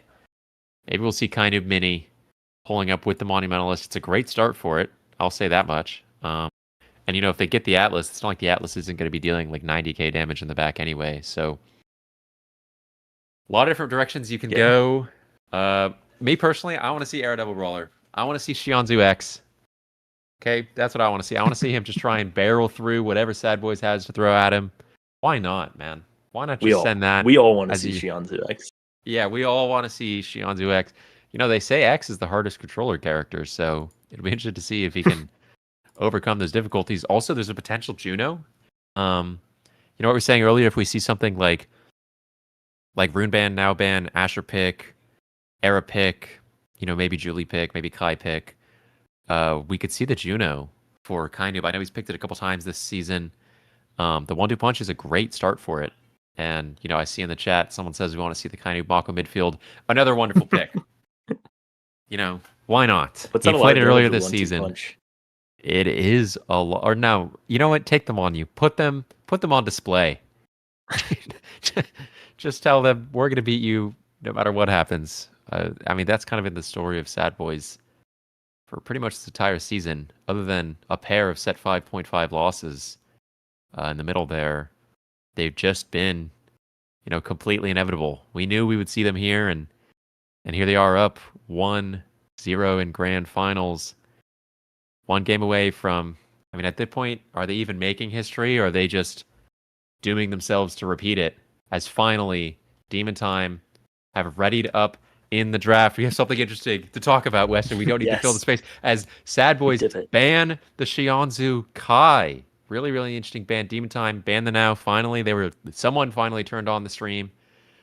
Now, boys, take the Estelle first pick. Was not expecting that. Demon Time, they should just slam the Asher here, I think. Yeah. Kai ban really surprises me. I guess because they're going to ban Now. I guess it's if they don't ban Now. then you're in They- such a they good want- spot. I think it's for the Estelle matchup. They don't want to play into the Kai. Mhm. I mean, this Estelle is technically a flex as well. I do like the Estelle goalie on this patch. It's Demon Time, maybe a little befuddled, taking all their time. Finally do slam the Asher. Respect to them. I'll say respect to them for using all their time. It is available to you. It is in their name. It is wise of them to go through every permutation. Clearly, I think they're in a bit of uncharted territory. I would like to see, some interesting Rune, adaptations out of Rune, them. I feel like the Rune, Rune is just Rune, like the pick Rune, here. Rune. It's just so obvious. Maybe they're thinking about what they do on B3. But yeah, there's the Rune. Kai Noob. Maybe locking the Estelle. Maybe it's a flex pick. I wouldn't be too surprised to see just Atlas Julie slammed once again. Yep. X would also be like a really strong pick here. Maybe not as good into the Rune, but I mean neither is the Julie, right? So we could see the Zentaro as well. Estelle Zentaro has been not a sleeper OP the entire season. Has just been slaughtering people. But we'll have to see what they pick. They've got 4 seconds on the clock. This will shape their entire draft as there comes Vaughn's undefeated Atlas. And there's the X on that third pick. Yeah, there we go. And me personally, I always want to see the Octavia, but there's the Era, and it's the Shion's Rune, or however you want to say that. I believe that's the pick for them. I don't hate their Herabic at all. I think the Estelle could be a rough matchup, but your 2 forwards are so defensive that might be difficult for the Estelle to get in good positions. And the Era NATO is one of the few things that will beat this Atlas down. And the beam makes X's life so difficult. Like I imagine that even if Gumi loses this game, he's going to walk away kicking his feet and giggling because poor Bells was shrunk the entire game. So they've laid it all on the line. We've got the Era pick. Do you think it's ever Rune goalie and Era midfield? I think it's Slash, possible. do you think that's a better setup? I think it's possible. I like the Rune in the goal box a little bit more than in the midfield right now. Yeah. But I would honestly be surprised if we saw an Era midfield pick in grand finals. At that point, I think we're doing it just to spite Drop Leto. Yeah. NASA's down the hole and to the left. Yeah. Yeah, you're in the wrong place, buddy. You're in the wrong place. But, time will tell. We've got just a few seconds here before they figure out where everything's going. And Vaughn locking in the Atlas, Bells locking in the X. As we see the Asher Era locked in on the other side. I think Gumi might be the one on the Rune because he was the one who took the longest to lock in, but we'll see. That's great insight from you. Yeah, no, that's the analysis that I'm on the desk for. I just wanted to say. And it's Shionzu on the Rune, double mag souls for the side of Showtime for Demon Time. They're going back to their roots, whereas Bell still has the slick kicks. Yep. Yeah, we'll see. Obviously, 1-2 punch Asher. There's a lot of dash punch potential. We'll see what Joker can try to find. But he's just going to get beat down by Atlas early on in this game. Eats both of his cooldowns right there early on. Eats another primary now. And Joker just struggling to stay alive. And the offense from Sad Boys has been really strong so far. 1-2 punch used perfectly by Bell. Sends it right between Gumi and Shionzu. And that's a great first point before anyone on Demon Time can even hit level 2. Yeah, I mean, I'm no stranger to losing a 1-2 punch X on this map. I think sometimes it might be his best awakening. It just gives him so much scoring pressure in the open net as a well-placed pillar from Shionzu. Takes that barrier, sets things up in the bottom corner as the Atlas secondary barely makes that save. And I'm just kind of waiting to see if Joker will get, that airship online as Gumi takes that KO. Aggressive plays into the corner. Shionzu down to Gumi. Beam from Kainoob, thwarted, down into the NATO. Can they get it through? They cannot, as Kainoob, great saves on the goal line there. Pressuring once again, Shionzu rotating to the top side. Gets the dribble off, using the Maxwell speed to keep things going. Back up into the Rune Pillar. Fawn around Joker, around Shionzu, but Strike War wins for Shionzu. Doesn't die because Bells doesn't quite layer his hitstone properly, as Bells basically gets one shot, but the Atlas healing is there to save him. Now Gumi waiting for his next NATO to make a play. Finally, Joker taken down, and Gumi loses the barrier. Vaughn moving up. NATO thwarted, and the ball sent through Gumi's face, and it's 2-0 for the Sad Boys. Oh, probably wishing he sent that NATO forward because it would have stalled the point out a little bit. I mean, as much as they weren't able to get that barrier, I think you saw the power of this creation spam comp that they have here. A lot of really scary situations for Kainub and Vaughn there, but they weren't quite able to execute yet. And scary situation there, but a well-placed beam from Gumi sets it up there. Double banish setup, and you have seen these Monu pillars do so much damage. That time it's just the displacement that's able to get both barriers as Bells dribbles it around, but flip is used well by Gumi there to set it up. Now the X max is set, but the timing's just a little bit off. Good pass by Joker, forces out the flip, but they're not quite finding it yet. The NATO comes in, but into the wrong corner. Now Xianzu just trying to set Kainub up, but Bells is doing such a good job in this midfield. Yeah, I feel like Xianzu with that flip should be playing a little bit more aggressive as Joker just rips one to the top corner, takes the goal, and yeah, he does. And Joker, no stranger to being down in sets and no stranger to making comebacks as we see some life from the side of Demon Time. Remember, they lost that last game and lost the first 2 goals at this point. Things are looking hard for them. Gumi, NATO goes wide. Xianzu, great evasion on the damage from Bells and Kainu, but the cross clear found, and Gumi not in the right spot. Xianzu sends it through Vaughn. Vaughn takes his own barrier. Kainu tries to go for the KO on Xianzu, but not able to find it because of that secondary from Xianzu. The NATO coming down, building energy up for Gumi. And while there's 2 flips for the side of Sad Boys, can they convert? Kainub loses the strike where Xianzu makes a play with the pillar, but Vaughn is ready. He's seen that before because he's done that before. Secondary evaded around by Xianzu. Strike war win by the Joker. Xianzu with the pillar in the open net, able to take the goal, and Demon Time have tied up the set. Yeah, the resilience, you're seeing it earlier than that last game. They got 3-0'd in the first set in that first map, but this time just fighting back, and their comp looks like it's firing on all cylinders, these 2 points at least. Joker is able to stay alive and not eat so much chip from the Atlas like he was in that first point especially, and now just sets up in the corner. A lot of cooldowns for Rune and Era are still up. They get it around for now, but just great rotations, great control so far. This NATO goes a little bit too aggressively looking for a KO there if Bells were to push up, but Gumi is just using these flips really early and getting the core, which I think is a good idea against this X. You just don't want to sit there and let him have the core for a long time and chip you down.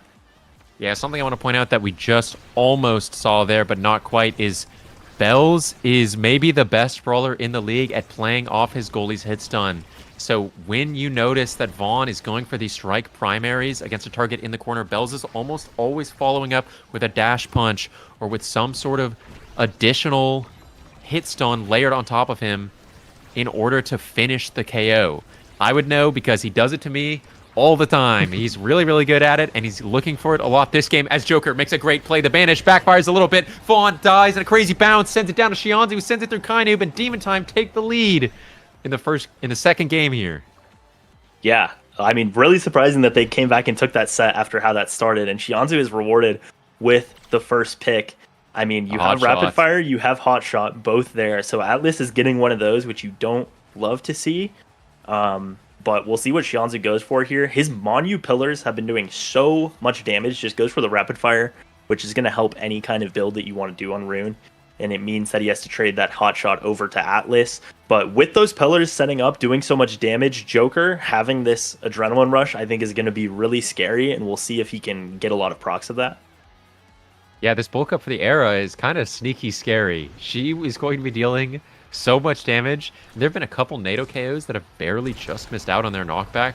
I think she might be able to get them now, as the NATO not quite able to catch the ball, and that's kind of the name of the game for Sad Boys here. They don't have as much consistent control as, say, this Era and Rune do, but they have so much prowess in terms of playing keep away on the ball. Those Atlas primaries, those Estelle ults, those Estelle beams, they are all keeping the ball in Demon Time's half when it gets there. And Xianzu building some energy in the top corner with that pillar. Joker staggered but able to get an orb. He's back in the play, and if they can get the ball back to him, he might be able to do something to the Asher. Sends the ball down. Kainub with a great read. Xianzu, great pillar. Ball sent into the corner. NATO messing everything up as Gumi goes for a crazy angle, but Bells with the strike war win against the beam. That's a point for the Sad Boys.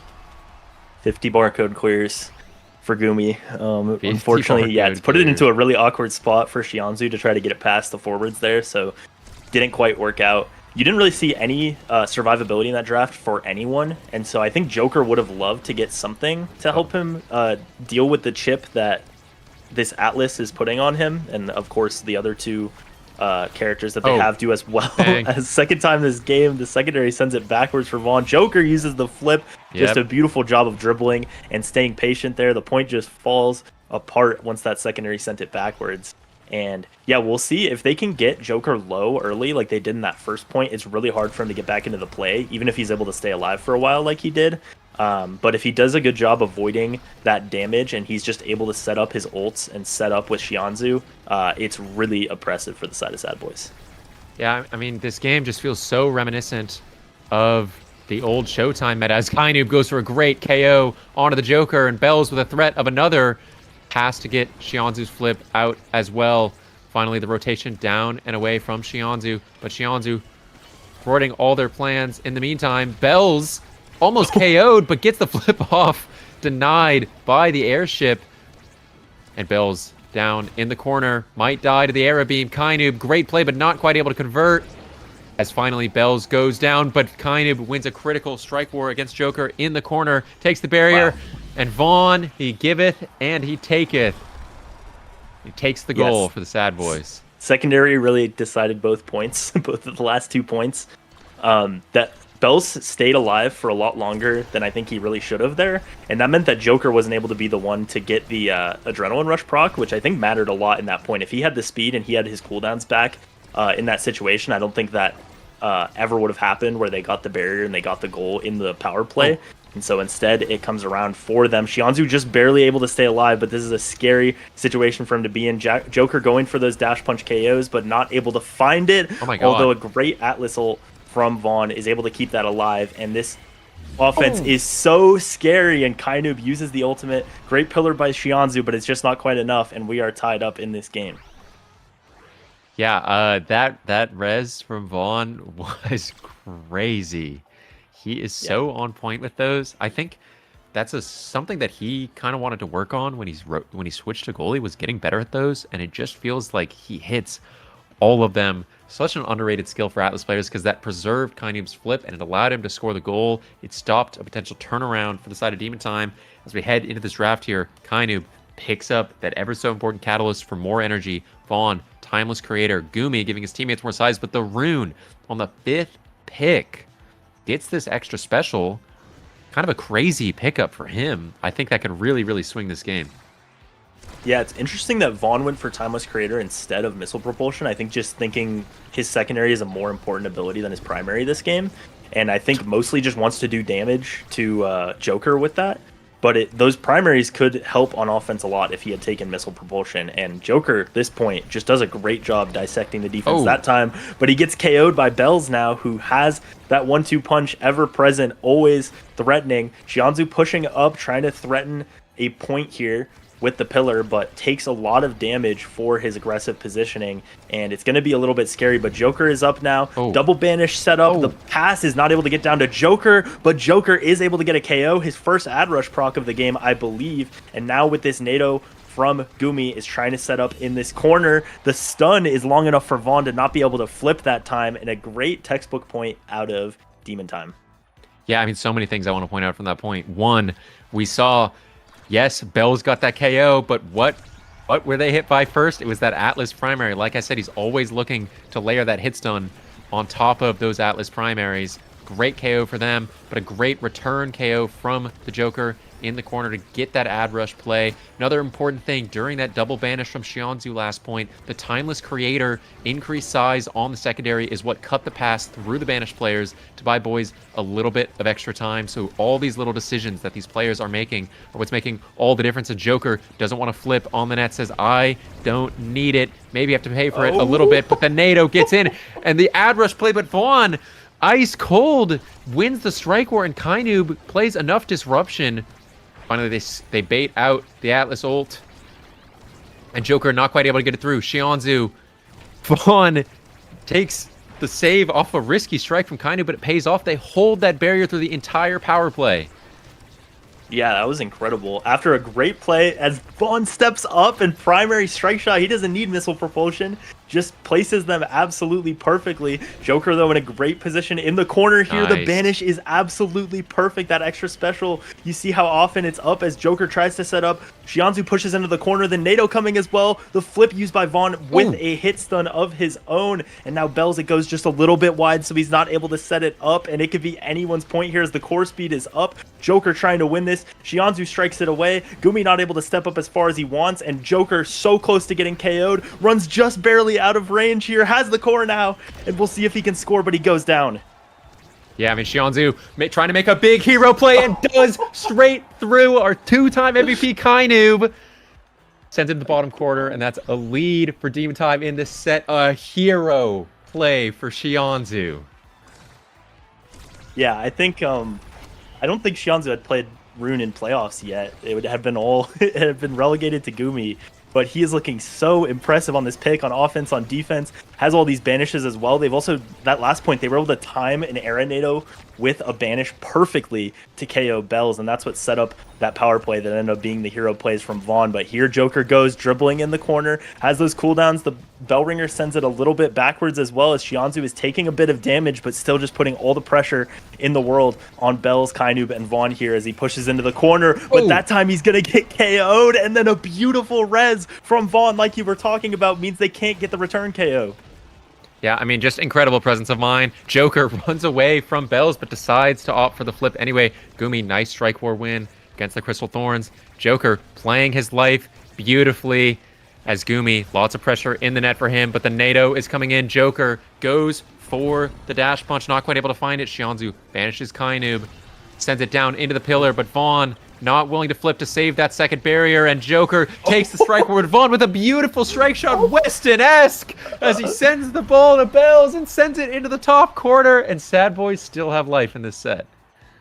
Oh my god. Vaughn with a beautiful play. I mean, that's like as much as you can flip a point from being won to being from being lost to being won is what he did right there. As the NATO comes in, they have a lot of pressure on Kainoob. It's still Demon Time set to lose here as they're 1 point ahead. They rotate it down to Gumi and they set up their offense exactly how they want to, but it's just a beautiful clear from Vaughn. Gets it to Bells, who uses the X-Max and gets pretty much nothing out of it. So that's going to be a great position for them as Shianzu sets up the pillar in the corner. Vaughn having used all of his cooldowns, if they can win a few strike wars here, they're going to be in a great position to get this barrier, but the core speed ends up sending it around to Bells. Joker now dribbling in the corner. They don't have a NATO quite yet, but they do have an airship, and it gets just enough of Vaughn to push him out of the way, so they have the goal open.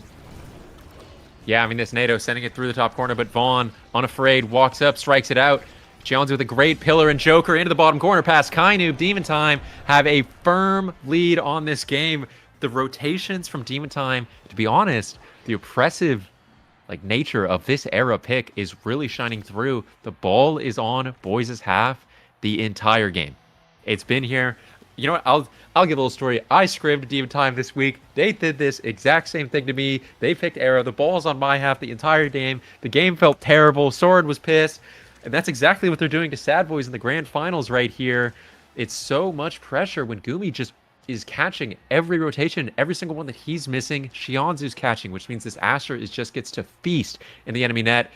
Big pickups from this draft. The spark of agility for Joker. The fire up for Vaughn. More speed for Shianzu. Kainoob with more lethality on the edge. And Gumi with more speed for this Dash Awakening. Everyone, I think, has scaled, and Vaughn is taking a beating because of it. Yeah, I mean, nasl 10th place Dog Slayers was able to take Demon Time to set 5 because we just picked Aragoli, and we did exactly this. And yeah, it's such an oppressive offense that they've had, although Bell's doing an oppressive offense of his own. I mean, Kainoob does such a good job of evading these NATOs. Like, it looks like he's doing it so early and he just times it perfectly that they're not able to ever get the KOs, but they still put enough value up that they're able to set up Joker for situations like this. Kainoob winning a lot of strike wars, but the creation spam just means sometimes it doesn't matter how many you win. There's always going to be something behind waiting for it. And now this NATO's going to be scary, although Shianzu goes down, but Joker with a hero play dribbles it up to himself, sends it through Bells, and if you didn't have enough momentum, That's a little bit more for you. I mean, hero play after hero play from Demon Time. It's getting them across the finish line. And this team is just so inspiring to watch. The juggernaut, unbeatable duo of Vaughn, Kainoob, met by the unshakable aura of Shianzu and Joker here on Night Market with their patented picks. Gumi, I know he wants to score this ball, but instead it's just a simple strike war win against the unstrikable Kainoob, as Joker sends to that top corner for what feels like the 100th time this game. Yeah, I mean, he just won 2 strike wars that point where he got both barriers and then he got the goal through everyone. And just 1 point away now. It's, yeah. Nope. I mean, a little bit of a Gumi classic there. Yep, Gumi asked himself, how do I make this game more exciting? And he said, maybe I need to take some of my own barriers because the enemy team is kind of struggling to take them on their own. Forced to use the flip. Shianzu maintaining that course speed, but a great primary from Vaughn. Covers all the other options. Kainoob blinking in. Has to evade. Vaughn doesn't blink on the Atlas ult, though. And Bell's great strike. Trying to send it through. Barely unable to, though. Great save from Shianzu on the goal line. But this flip looking dangerous. And Gumi. Looks like we have a bit of a return DDoS from the side of Sad Boys. Wolfpack rules. Whenever someone's about to win the game, you just got to send a DDoS in. That's the nasl way. So this time Gumi fully disconnected from the server. So we'll see if he comes back. I mean, they were fraud boys all season, and they were about to get pushed to map 3. They sent in the boss call. That would be one heck of a way for Sad Boys to claim their title amidst all the fraud boy claims. Finally taking down the goalie. I mean, longtime fans of Gumi know that on this map, his PC hates him. Okay?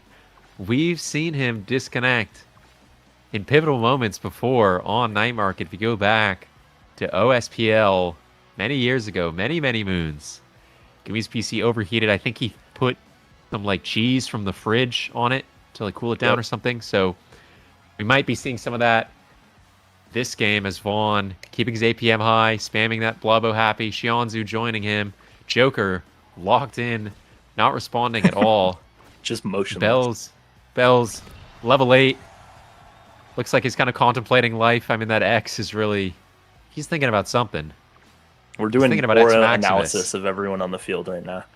They are, and I just want to talk a little bit, now that we've got some downtime, about Kainoob's role in this game. And why I think if we go to a game 3 or, you know, dare I say a second series, we might see him make some adaptations and maybe not pick this Estelle. I mean, she's been so dominant, so comfortable all season for every midfielder, but it feels like, at least for me, when I play the Estelle and when I've been watching other top players play the Estelle, obviously very potent in the open net, great damage layering and lethality, a lot of scoring pressure, and if you're patient, can really take over a game. But on the flip side, she can run out of resources very quickly. And I think we're seeing that this game. They pass it around him, he has to blink to follow the ball. They pass it around him, he has to ult to follow the ball. And finally, he might run out of resources like he runs out of stagger here, trapped against the NATO in the corner, but makes a great pass to Bells, who gets the flip, tries to make a play, but Shianzu with a daredevil pass around, kind of calls out the pass. Bells in the open net, lurking to make a play. Joker struggling to find a way to get it through this Atlas, but keeps it in the corner. Vaughn forced to own goal to lose the game. He said, I want to go next. I mean, we were going to say what a way for the Atlas to keep the 100% win rate by someone disconnecting, but that's a great way to lose it. As well. You could see that he just wanted to make sure that Joker was hit stunned and couldn't catch that no matter what, so that's why he primaried like that, but it just sent it a little bit too far backwards. But yeah, I mean, that was a really impressive win from Demon Time. I mean, if we didn't have that little tech pause, that would have been like an 18-minute win against a team that has looked so dominant all playoffs and all season. So really impressive. You see still no double-digit orbs for either of the forwards of Sad Boys. They know what they're doing. But, I mean, both forwards, I think you see the redirects from Shianzu. Gumi didn't have to do a lot, where as Vaughn did, as they had pretty much the same redirects, Vaughn and Kainub, but Shionzu was just dominating the core, setting up those pillars behind. And yeah, like you were talking about before we got into that crazy overtime point, when Estelle, if she commits like her primary or something in the midfield and it just goes into a pillar that's formed and then comes right back, she loses so much agency and so much tempo in that point. And yeah, I think that they probably will look to pick something different. I mean, of course, it depends on the map, depends on the start, and the map we're going to is going to be very interesting. But yeah, I think you want something where you can just really always be a threat and always be pressure, and I don't know if Estelle was doing it for them that game.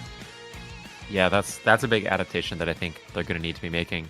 Yeah, shout out Vaughn's 100% win rate on the Atlas. He said, "You don't take my 100% win rate from me. I take my 100% win rate from me." In, I mean, the most explosive, spectacular fashion imaginable. Vaughn's no stranger to own goaling on that map either. So yeah, that's just some history for him there. I think the thing with Kainub is a player that if you give him uptime, he will make the most of it. And a character like Estelle just doesn't have the level of uptime that I think he needs to be able to completely take over the game when he's against this caliber of opponent. That's why I keep saying ban this now, because she has, like a 4-second primary cooldown and like a 4-second secondary cooldown. And if he's out of position, he can just teleport on top of his friend who's probably in the right position. And he just is never, ever down and out. Whereas on the Estelle, you use that blink, suddenly he may be Kainu, but he's not that scary anymore. So that's a big change. But of course, we're going to Demon Deus.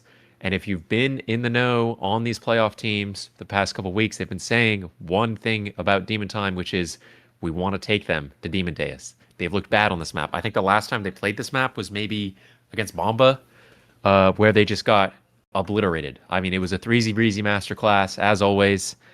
And people have been saying they don't look comfortable on this map. We want to take them there. And Sad Boys, staring down the brink of a bracket reset, are getting exactly that. Yeah, and I know at least for Vaughn personally as a player, like I don't think there's a map that he feels more comfortable in than Demon Deus. And I'm interested in like what if he just keeps slamming the Atlas if it's there. I think probably it's good on that map, but like I do wonder like in that last draft if they kind of regretted banning out the Kai, because they probably would have liked to have it for themselves either on Kainub or on Vaughn or something. And so it'll be interesting how different this draft is. I don't think it's on the screen yet, but we have it streamed in Discord, and our starting awakenings are tempo swing and rapid fire, which are very interesting for Rune, for Atlas, for X, for really anything. Yeah, that's a crazy start for this map. And I didn't even consider the fact that I think part of the reason last game that Sad Boys took that Estelle on B1 was fear of Joker's Estelle. Yeah. Vaughn has beaten it twice in a row now in these grand finals, but going back to the Denverland, but both times I think Vaughn has said it was just so much pressure and it was so overwhelming, and my teammates really helped me get across the finish line, and I really had to focus. As Demon Time, ban the Drakkar, very wise ban. I think a Vice ban, super interesting to see, but unfortunately that Drakkar ban does mean that Kainub gets the now on rapid fire start. So we were talking about uptime. He's got that's Shionzu now. Oh, that's Shionzu. Wait, he's blue side. Yeah. Oh my god. So okay. Shionzu now. Bear with me for a second. That's Yeah, crazy. Yeah. Okay. Demon Time, get Shionzu now on this map. I think that's a huge turnaround, but Kainub picking that signature IME. If it's Vaughn IME, we can just go to the bracket reset right now. But Kainub with that signature pick, Gumi with the rune, Joker on his Asher. I mean, we have 3 signature picks for the side of Demon Time here. They have to be comfortable with what they're getting in this now. The promise of so much uptime for them with the rune support from the back and Joker's scoring prowess on the Asher, and Vaughn, not deterred by the events of the previous game, slams the Atlas as our draft finishes up. And this IME is really, really, really scary. I'll be honest.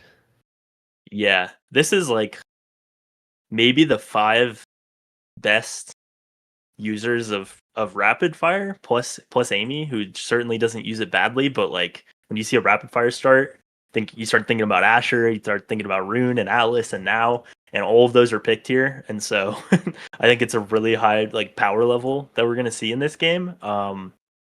But yeah, Kainu Amy is gonna be really, really scary. I mean, you see the nature of Demon Deus, like this draft is so different from what we've seen the entire series. I mean, the last three picks are kind of more consistent, but picking Zentaro and Amy as your 1-2 is not something that ever would have happened the first two maps of this series and really the first couple rounds of playoffs. But yeah, this is really interesting and going to be a very different game.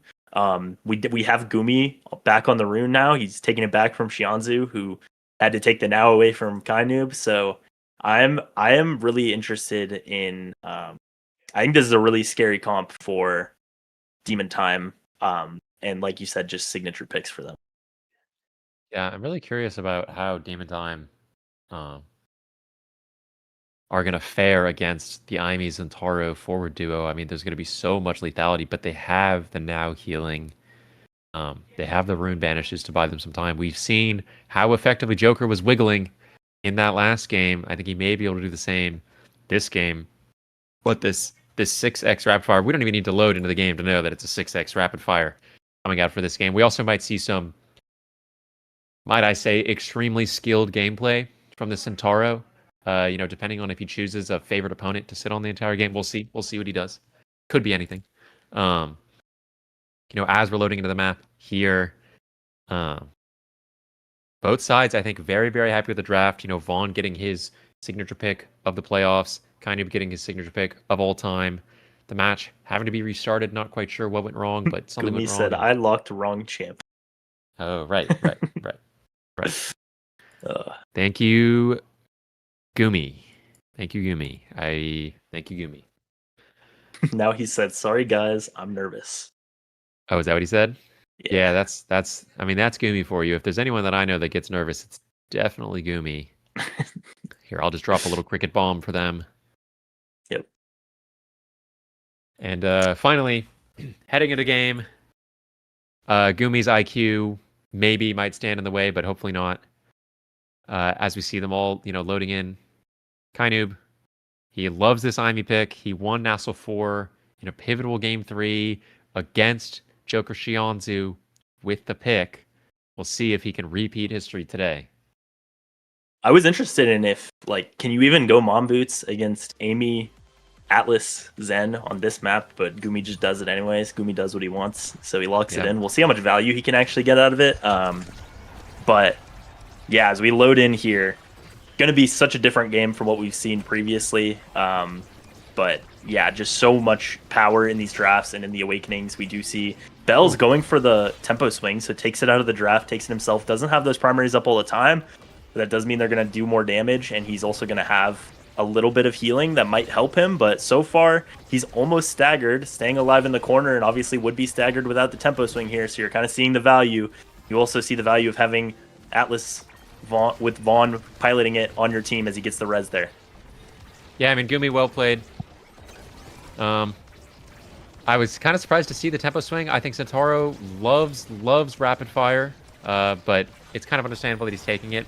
He's wondering if he might be taking a lot of damage throughout this game as things have calmed down a little bit. Vaughn catches that rebound. Shianzu getting the secondary down, and a big difference that I've noticed between how Sad Boys have been defending effectively on this first point versus Demon Time is the amount of behind the barrier clears that they've been going for, and just generally these cross clears. I think it's been so effective for them, whereas Demon Time opted to stay in the corner forever and ended up losing both barriers because of it last time, as the turret amounts to nothing. Gumi walking up with the flip, Joker walking up with the flip. Kainoob forced to burn it in front of the Ash. You never want to be in that position, as a little bit of a miscommunication. To be honest, I don't think that was going in anyway, so I guess, that could have gone worse. As Vaughn makes the save with the primary. Joker, sent to the bottom corner, gets Vaughn's flip out, and Shianzu thwarted by the glitch pop. But once again, this Imi just has some downtime concerns. Kainoob really hasn't interacted with the ball much in this open net. He's just thrown a couple of primaries out to make a play, and Gumi, a little worried he was going to hit into the pillar there. I'm glad he didn't. Shianzu avoids the glitch pop KO from Kainoob, and once again, this Aimee just kind of lost in the open net, not able to do much. Bells with that flip, finally able to make a play as Joker sends it down. Good save from Vaughn. Gumi, not afraid, walking up Xianzhu, going back into the net to support him as the pillar sends it back. Xianzhu kind of reads the pass. Gumi dies in the net, but Xianzhu has flip and is ready to make a counter punch. Bells sends it through. Xianzhu buffers the strike through the Zentaro, not afraid. He's looking like a goalie in his own right now, is kind of thwarted by the airship. Stalled long enough for Gumi to return, and Xianzhu with the flip. Joker sends it down into him. Joker sends it up past Kainu, past the glitch pop. That's the first point for Demon Time. Yeah, I feel like we've talked about heroics from Joker all series, and there's some heroics from Xianzhu in that point. Just kept it alive and didn't even have to use his flip on offense or defense, despite how important it looked that entire time. So that puts them in a great position for this point, and they're going to try to set up the perma offense. Like, you have that creation spam kind of like last game, where you have the now secondaries. You have the pillars being set up. Gumi sets up a banish that gets some damage out, but maybe not what they were looking for. No KOs or anything. But Gumi going aggressive, just teleports all the way in, sets up the pillars. The airship is there as well. It's not finding any barriers yet, but it's putting all the pressure in the world on Sad Boys. Yeah, and I mean, Gumi is playing so aggressive and giving so much pressure for Demon Time as Joker decides to flip it, doesn't get it through, but the pillar keeps it there. Xianzhu walking down through the corner, but Bells wins a pivotal strike war to keep the ball forward. Gumi, undeterred with that flip, banishes Bells, banishes Kainub. And the side of Demon Time looking worse for wear. If they don't score soon, it might be all turned around for the side of Sad Boys. Xianzhu down to Gumi, the only one with any health left, and Joker dashes through to punish the cross clear and takes the second point. Yeah, Xianzhu set up the primary upwards, and it looked, I think, all 5 people in the game except for Xianzhu thought he was hitting it up, and just a beautiful rotation down to Gumi, who was ready for it.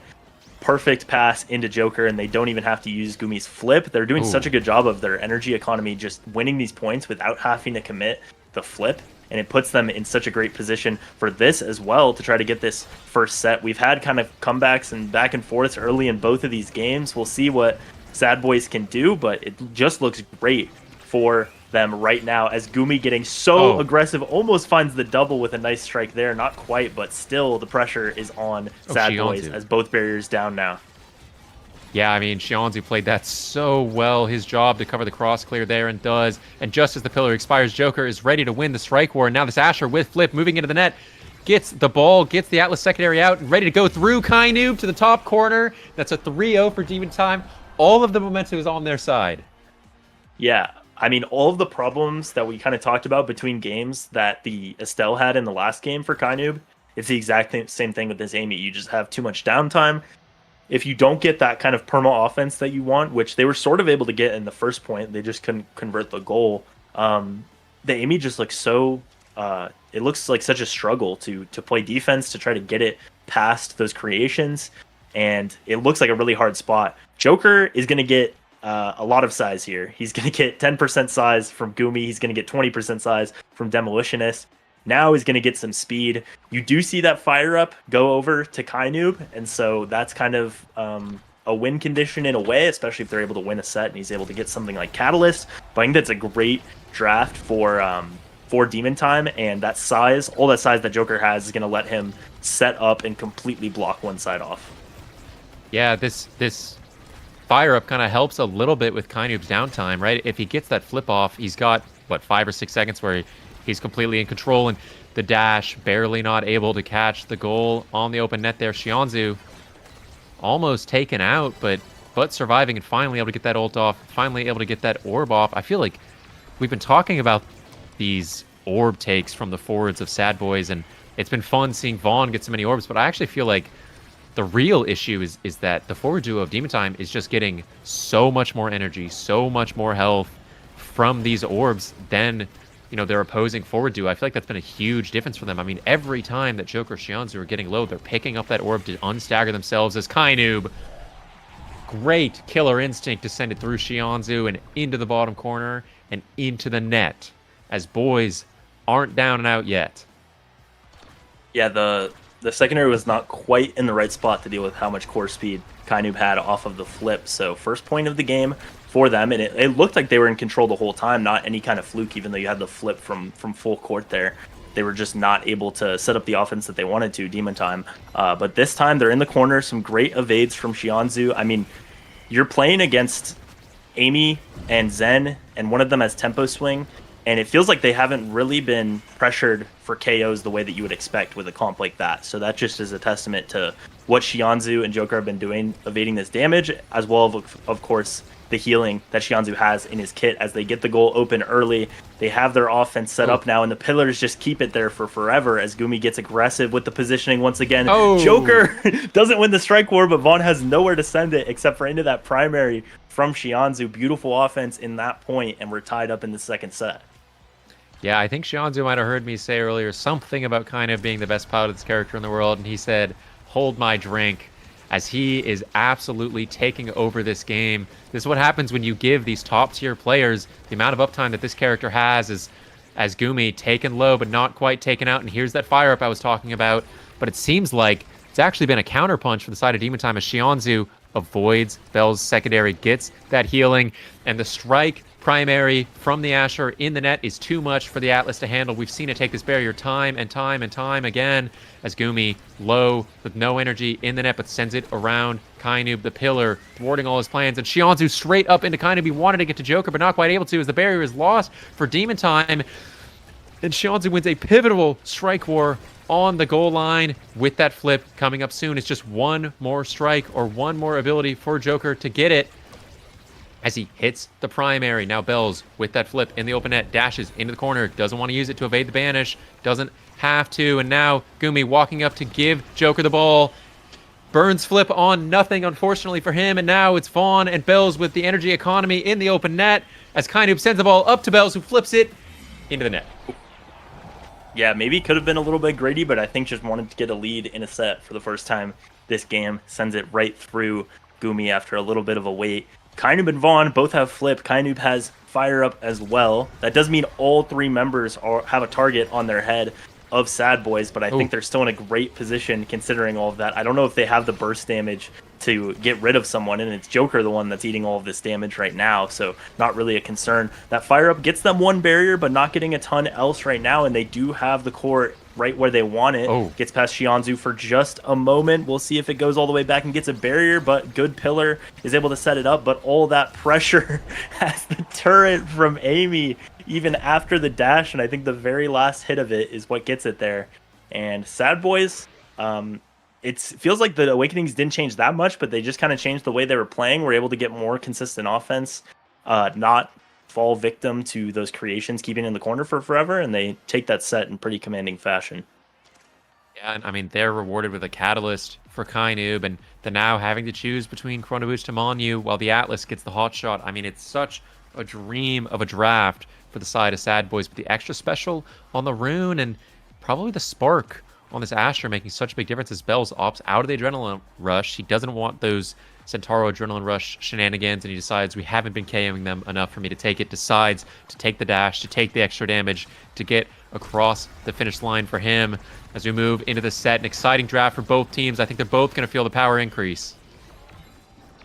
Yeah, this extra special, you saw it get a lot of values, even if it wasn't getting KOs, just get a lot of value in the last game when Xianzhu had it. This time it's Gumi having it instead, but some Strike Wars 1 means one barrier goes down and a KO is found on Vaughn. I think that's probably the first time he's died the entire series, but Joker takes him out. They set up in the corner now, but so far Kainub and Bell's doing a good job. They only lose one, now they lose the second as well. Vaughn going to be back up in a second here, but everything gone. Wow. Before, but Kainub now, he has the fire up and he gets the KO. Gumi going for a hero play, but they're able to get the core out of his hands soon enough, and now Joker has this flip. He really doesn't want to use it on defense. Does a good job timing that, so Bells ends up behind him, but Bells has a flip as well. One of the brawlers is going to have to use it. Great setup, but somehow the strikes are layered, the abilities are layered, and now Gumi pushing all the way up. The pillar doesn't fully form. They can't get this core. The Joker in a good spot, but Xianzhu! What a play to put it into the bottom. I mean, they've been doing that. Like, that's something that Shionzu likes to do, Gumi likes to do. They like to hit it into the pillar to kind of get it forward at an angle that you wouldn't otherwise be able to without hitting it into that formed pillar. But that's the most significant impact I've seen out of it. Shionzu goes down for the second time this set to Kainoob. He heard us talk about that downtime, and he says, well, when I've got uptime, I can still take over the game. As Joker with a great flip, but it's stuffed by Kainoob, who sends it right through, and Gumi, technically, own goals. A great point for the side of Sad Boys, and that's the lethality and the hero plays that we're going to need to see from Kainoob. 3 seasons ago, they met in grand finals, and it wasn't until Kainoob started getting those KOs on Shionzu on Gates with Skira that things started turning around. We're seeing the same thing here for Sad Boys. Yeah, it's so much back and forth that I really don't know like who feels more comfortable here, because the way that Demon Time was winning was just keeping it on perma offense, and even in the points they've been winning in these last 2 sets, it feels like they can't do that anymore. Like, just the speed, the fire up being up so often from Kainoob makes that difficult. They're setting up here, and we'll see what they can do. But when they can find those KOs, they can find banishes like this, that'll make their job a whole lot easier. And when they set up the pillars like they do in the corner, but so far it's not leading to any barriers. Gumi does a good job making sure they don't lose any of their own. Joker gets the first one, and now Shionzu somehow is still alive, is able to use the flip, but doesn't get much out of it. Yeah, I mean, through the fire and flames, Vaughn walks up, steals Shionzu's orb, and Bells layers on top of Kainoob's flip to take the goal, and Sad Boys have a lead in this game for the first time. Yeah, the passive from Bells perfectly timed with the flip from Kainoob. The last 2 points you saw just perfect timings out of the forwards of both teams. Double banish is hit. Somehow a strike gets through there and saves it for a moment, but the pillar is set up. And yeah, you talked about it earlier this game. Gumi really doesn't like going for the behind the back clear, and I think sometimes it means they get put in a really hard position. They're able to get it out now, and Joker is able to hit stun, so we're all tied up again, and the energy is in a pretty good place for Demon Time. Gumi is really close to a flip, and they're hoping Kainoob's not going to get to a fire up proc in this point, but if it goes long enough, watch out for that fire up. Yeah, I mean, the turret is a great way to start building that energy, and in the corner taking a beating, almost there already. Joker tries to make a play, does take that one barrier in the corner. Gumi dropping a pillar for the second. Not quite able to use his flip for the play, but Gumi dropping yet another rapid fire pillar in the corner. Walks down, KO'd by the glitch pop from Kainoob. Another KO. Shionzu tries to make the play with the ult, not quite able to. And Kainoob with this flip, it's hard to say that he's going to do anything but take this barrier, but Joker saves it with the Asher. The Atlas not able to take the barrier either, and Shionzu barely able to survive, forced to use the flip though, and Bells takes the barrier. He wants that set lead in this game. Joker KO'd by the Aimi once again. Great passes from Kainoob as Gumi takes a hero strike war and is able to stall the point out a little longer, but Kainoob has that catalyst, almost has that second fire up of the point. Joker respawned. It's overtime. Can they get the ball on top of the Atlas, who has the flip? The Aimi with the flip sends it into the top corner, and Sad Boys take a 2-1 series lead. Yeah, I said if they could win it quick enough that they don't get a fire up proc, and they got 2 that time, so it was going to be really hard for them to beat that. Such a good job by Kainoob, using those turrets to get the energy up and then converting with the flip when he needed to. Yeah, felt like anyone's point multiple times. Gumi had the hero strike, but that means Kainoob is going to be able to get peak performance, and now having Catalyst, having peak performance is going to be really hard to KO him. Joker, there were 2 sparks there, so he's going to get one of them. He goes for the speed instead of the spark of strength here, which I think is interesting. Gumi's going to get some speed as well.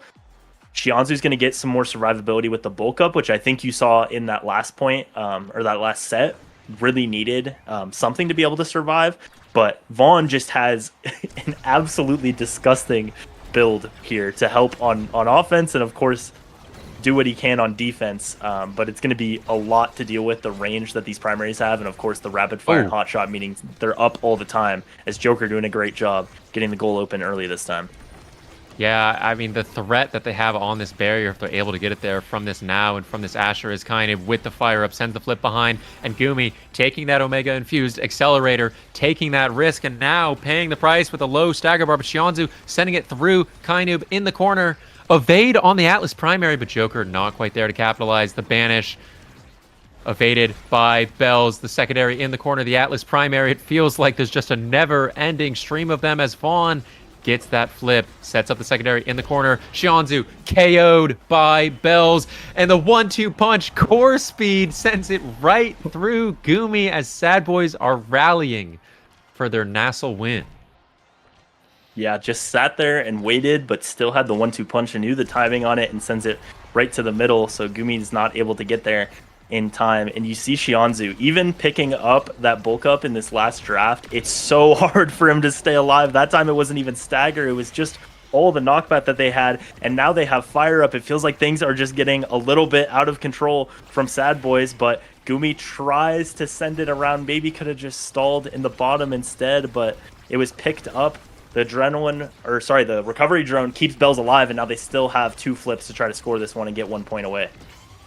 And Joker feels forced to use the flip as Gumi not quite able to get the strike reset off the pillar, and the glitch pop sends it through. These downtime concerns we had earlier in the game are no more, as Kainu is picking up KO after KO and goal after goal, as Sad Boys are 1 KO in and 1 point away from being your nasl Season 7 champions. Vaughn with the And flip Vaughn sends sends the it in. primary. It ends just like the last game did, and Season 7 is over. Sad Boys have taken it. Vaughn puts it in the end, and a dominant season ends with a dominant couple of sets. Demon Time took it to map 3, but Sad Boys have won it. Yeah, and Kainu, he says, I haven't really been picking it all season. Not that many people have been picking it all season, but this IME midfield, going back as far as 4 years ago, this has been his signature pick the entire time. He has the most redirects in the lobby.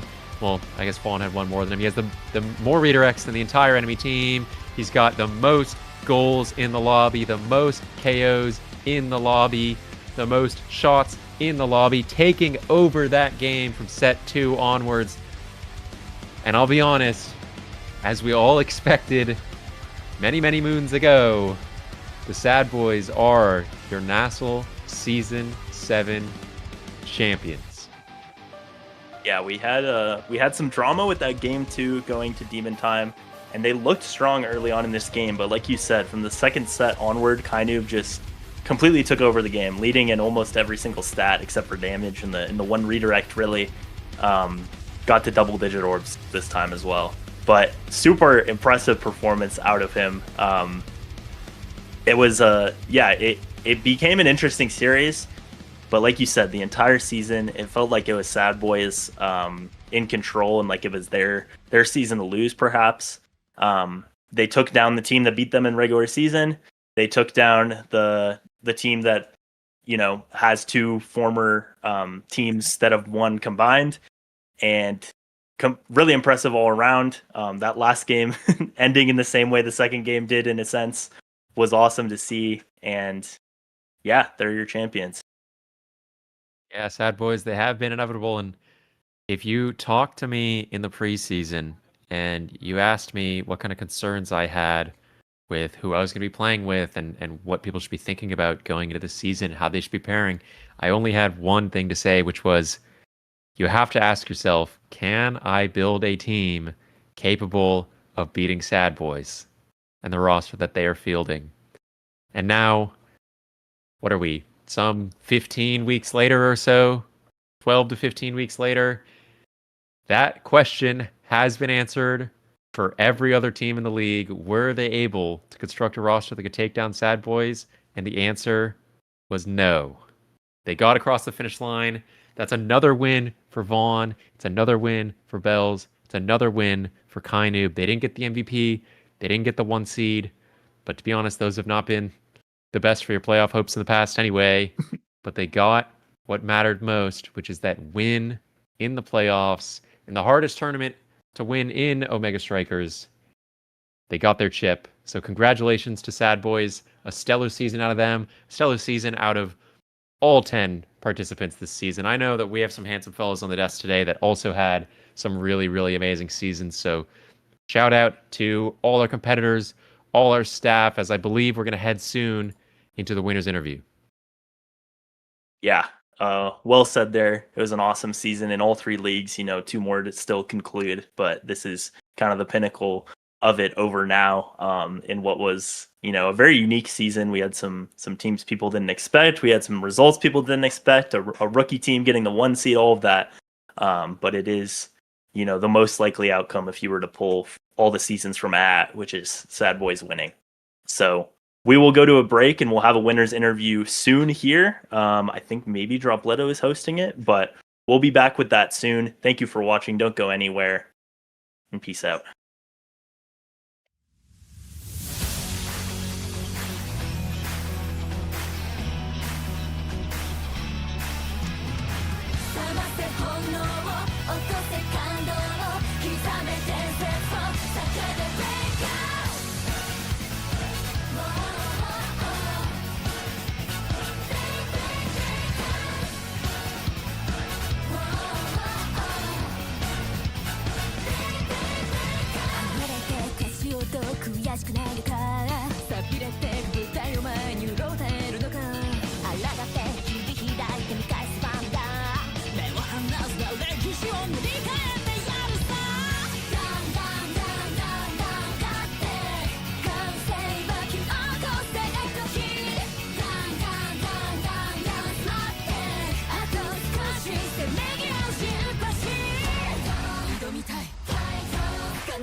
Point of grand finals, a long journey, all comes down to this.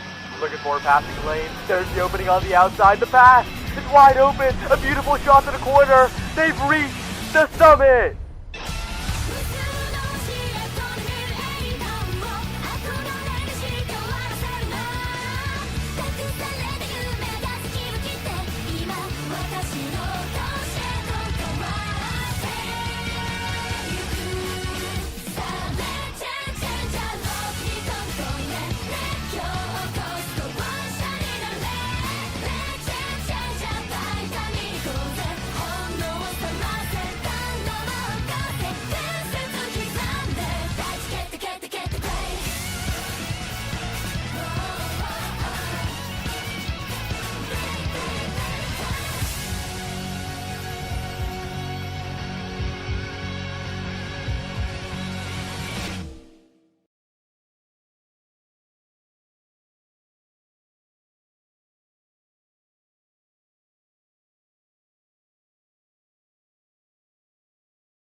Hello, everyone, and congratulations to Sad Boys for taking their fourth North American Strikers League's victory. We have Vaughn and Bells on desk. Unfortunately, Kainu did have to leave. But do you two have any thoughts so far going into another victory? I'll let you go Allie, first, one. Oh, I was about to. Wow, look at us. Um, we were talking a little bit with Axel after the win, and we had some heartfelt words for each other about like how long we've been doing this and like what it meant for us to play like a full season together. Um, and they all feel special, and they all have a lot of hard work that go into them. But this one was really it was really cool because like we all kind of like moan and groan sometimes just because we've been doing it for a while, but it meant a lot to us to win like all the way through. And we've come so far, and also not even just with Axel, but Ali and I, we entered our first tournament together in October 2022 with PP7, and we have been a duo ever since. I mean, obviously, like maybe he can't make it to a LAN or like we play with other people in weeklies or whatever, but we have played together since 2022. We've played 3 straight seasons of nasl together, or 3 years straight. So it's just cool that like I think about when we met and who we were then and who we are now, and it's just cool that I've gone through like a big stage of my life, like having this consistent time to spend with my friend and compete at the highest level of OS. So that's With your what I spouse. think. Yeah, with yes, e-daters. We weren't even the real knowers should know that the longest standing. It's like the marriage is like me and Allie. That's the real eating couple. There is goalie Amen. brawler synergy there. So Allie, do you True. have anything else you wanted to add or no? Well, I have some choice words, but I'll save that for later. You pretty much went over everything I was gonna say, but yeah, it's just crazy. We've been playing together for like 3 years, and I had a lot of fun this season. So, yeah. Yeah, glad to hear such a long-standing duo and team. It's literally from the second nasl season. I wasn't there in the first one, my bad. You guys have been going so strong, but I've got some specific questions I thought of earlier going on and for this season in particular. One thing I like to point out, Vaughn, you know what you won today? You didn't just win nasl. You won the Flexibility Award for the Excellence and Recognitions Yes, Awards. thank God. And you have played, as you said, 18 of the 21 characters in Omega Strikers. How do you do it? How do you play all these roles and all these characters, except as you said, what was it? Mako, Kazan, Asher. Okay, we're never getting Mako, but you know, whatever. Yeah. I think something that I pride myself on is one, I'll always play whatever I think I need to win. And two, like I can learn it even if I don't like it. I mean the role I learned goalie on is Atlas. Like obviously, literally this playoffs, I picked Atlas every single game except one. So that was literally my entire playoff run. But I just think the fundamentals of the game are pretty consistent. And so I just try my best to work really hard. And I feel like one thing I'm quite good at is bringing together a team. Like I might not always make like the biggest plays, or like I think a lot of times like the things I go for have really sharp downsides. Like I look really dumb sometimes, like especially in some of those games, like I would walk up and get hits done and then like own barrier. But I think that's just like my playstyle and how I approach the game, and I think it really has a lot of pressure. And I think I play the same way no matter what I do, and I think that just always brings me that consistency. So I do feel like I'm a really versatile teammate, and I've played multiple positions, won multiple S tiers on 2 different roles, and a lot of different styles. So that's how I'd answer that. Very nice, very nice. Now, I was gonna ask Kainu a question. He seems to have disappeared. So I guess one thing I wanted to bring up for her and Cass earlier: how do you two feel about playing with Aimee right now? Because I think she's a pick that has been super undervalued this season. I think she's really good, but not very high presence, especially compared to other seasons. I think Kainum's a magician on that pick. I like playing with it because he's really good at it. I think it was just any like low bob. Maybe the character doesn't feel too great, but like I think me and Kainub have like really good synergy when he picks Amy, and we like have really good pressure with the pick. Yeah, I mean, you're looking So sexy out there today. Just throwing that out there, Zen Ivy. Fight hey, thank you. breakers. Fight breakers, yeah. But honestly, it's one of my favorite picks to play with. Yeah. Nice, nice. And last one for, or I guess second last one for Bells. Vaughn went to at the beginning of the season talking a lot about how this season you're putting like way more effort into kind of getting better at the game, learning to put your foot down and how to play with Kainub. And is there anything in particular like you were kind of focusing going into this season that really changed how you looked at the game? Yes. So Nowhere's No. About playoff bells. The matter of the fact of the matter is playoff bells is just me playing the game like more than once a week before playoffs. So this season I decided I'm going to be playoff bells during the regular season, and we put in actual hours to scrim because me and Kainub were actual not very good at playing with each other. When we first started scrimming, like we had zero synergy, so we had to put in some hours. And I think by the end of it, him and I probably had the best synergy I've had with anyone. Honestly, like our offense was some of the most fun and like just hardest to defend stuff I've ever done in the game. So yeah. Yeah, definitely agree there. Like low key guys, no need to throw some shade. Beginning of the season, I was like, all right, guys, they're just they're mechanics checking everyone. Like it is crazy.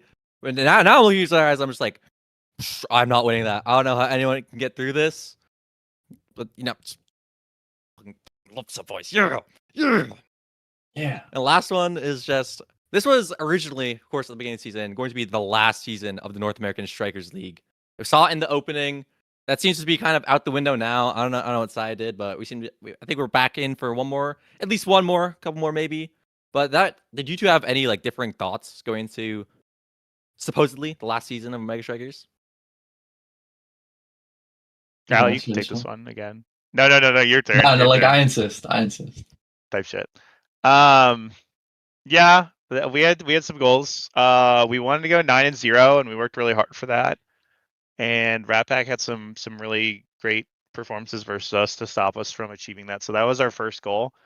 My personal goal was to glaze my brawler really hard and get him MVP because I thought he was playing like a beast. At the minimum, all pro. So, and then the last thing was, I mean, obviously we wanted to win. Those are my biggest goals. I feel like after last season where we really proved that like with Hug we could really like switch up how we play, and that was my first season of goalie since NASA 1. Shout out to Ginger Pop who's in the chat. Love that guy. I go. That's fact. I think I'll leave it there for now. Have some other thoughts on like nasl and playing in nasl and all that jazz, but I think for now, like focusing on the goals of nasl, that sounds about right. I don't know if Ali has anything else to add, but I feel like we were all on the same page. We kind of like met as a team and talked about how we wanted to treat the season. So Honestly, my goal was to show dominance. And I mean, we kind of did it, but unfortunately, these Mickey teams all were too scared to put their starting rosters against us every single week, so we kind of looked Mickey. Hashtag fraud boys, but not actually because it was their fault.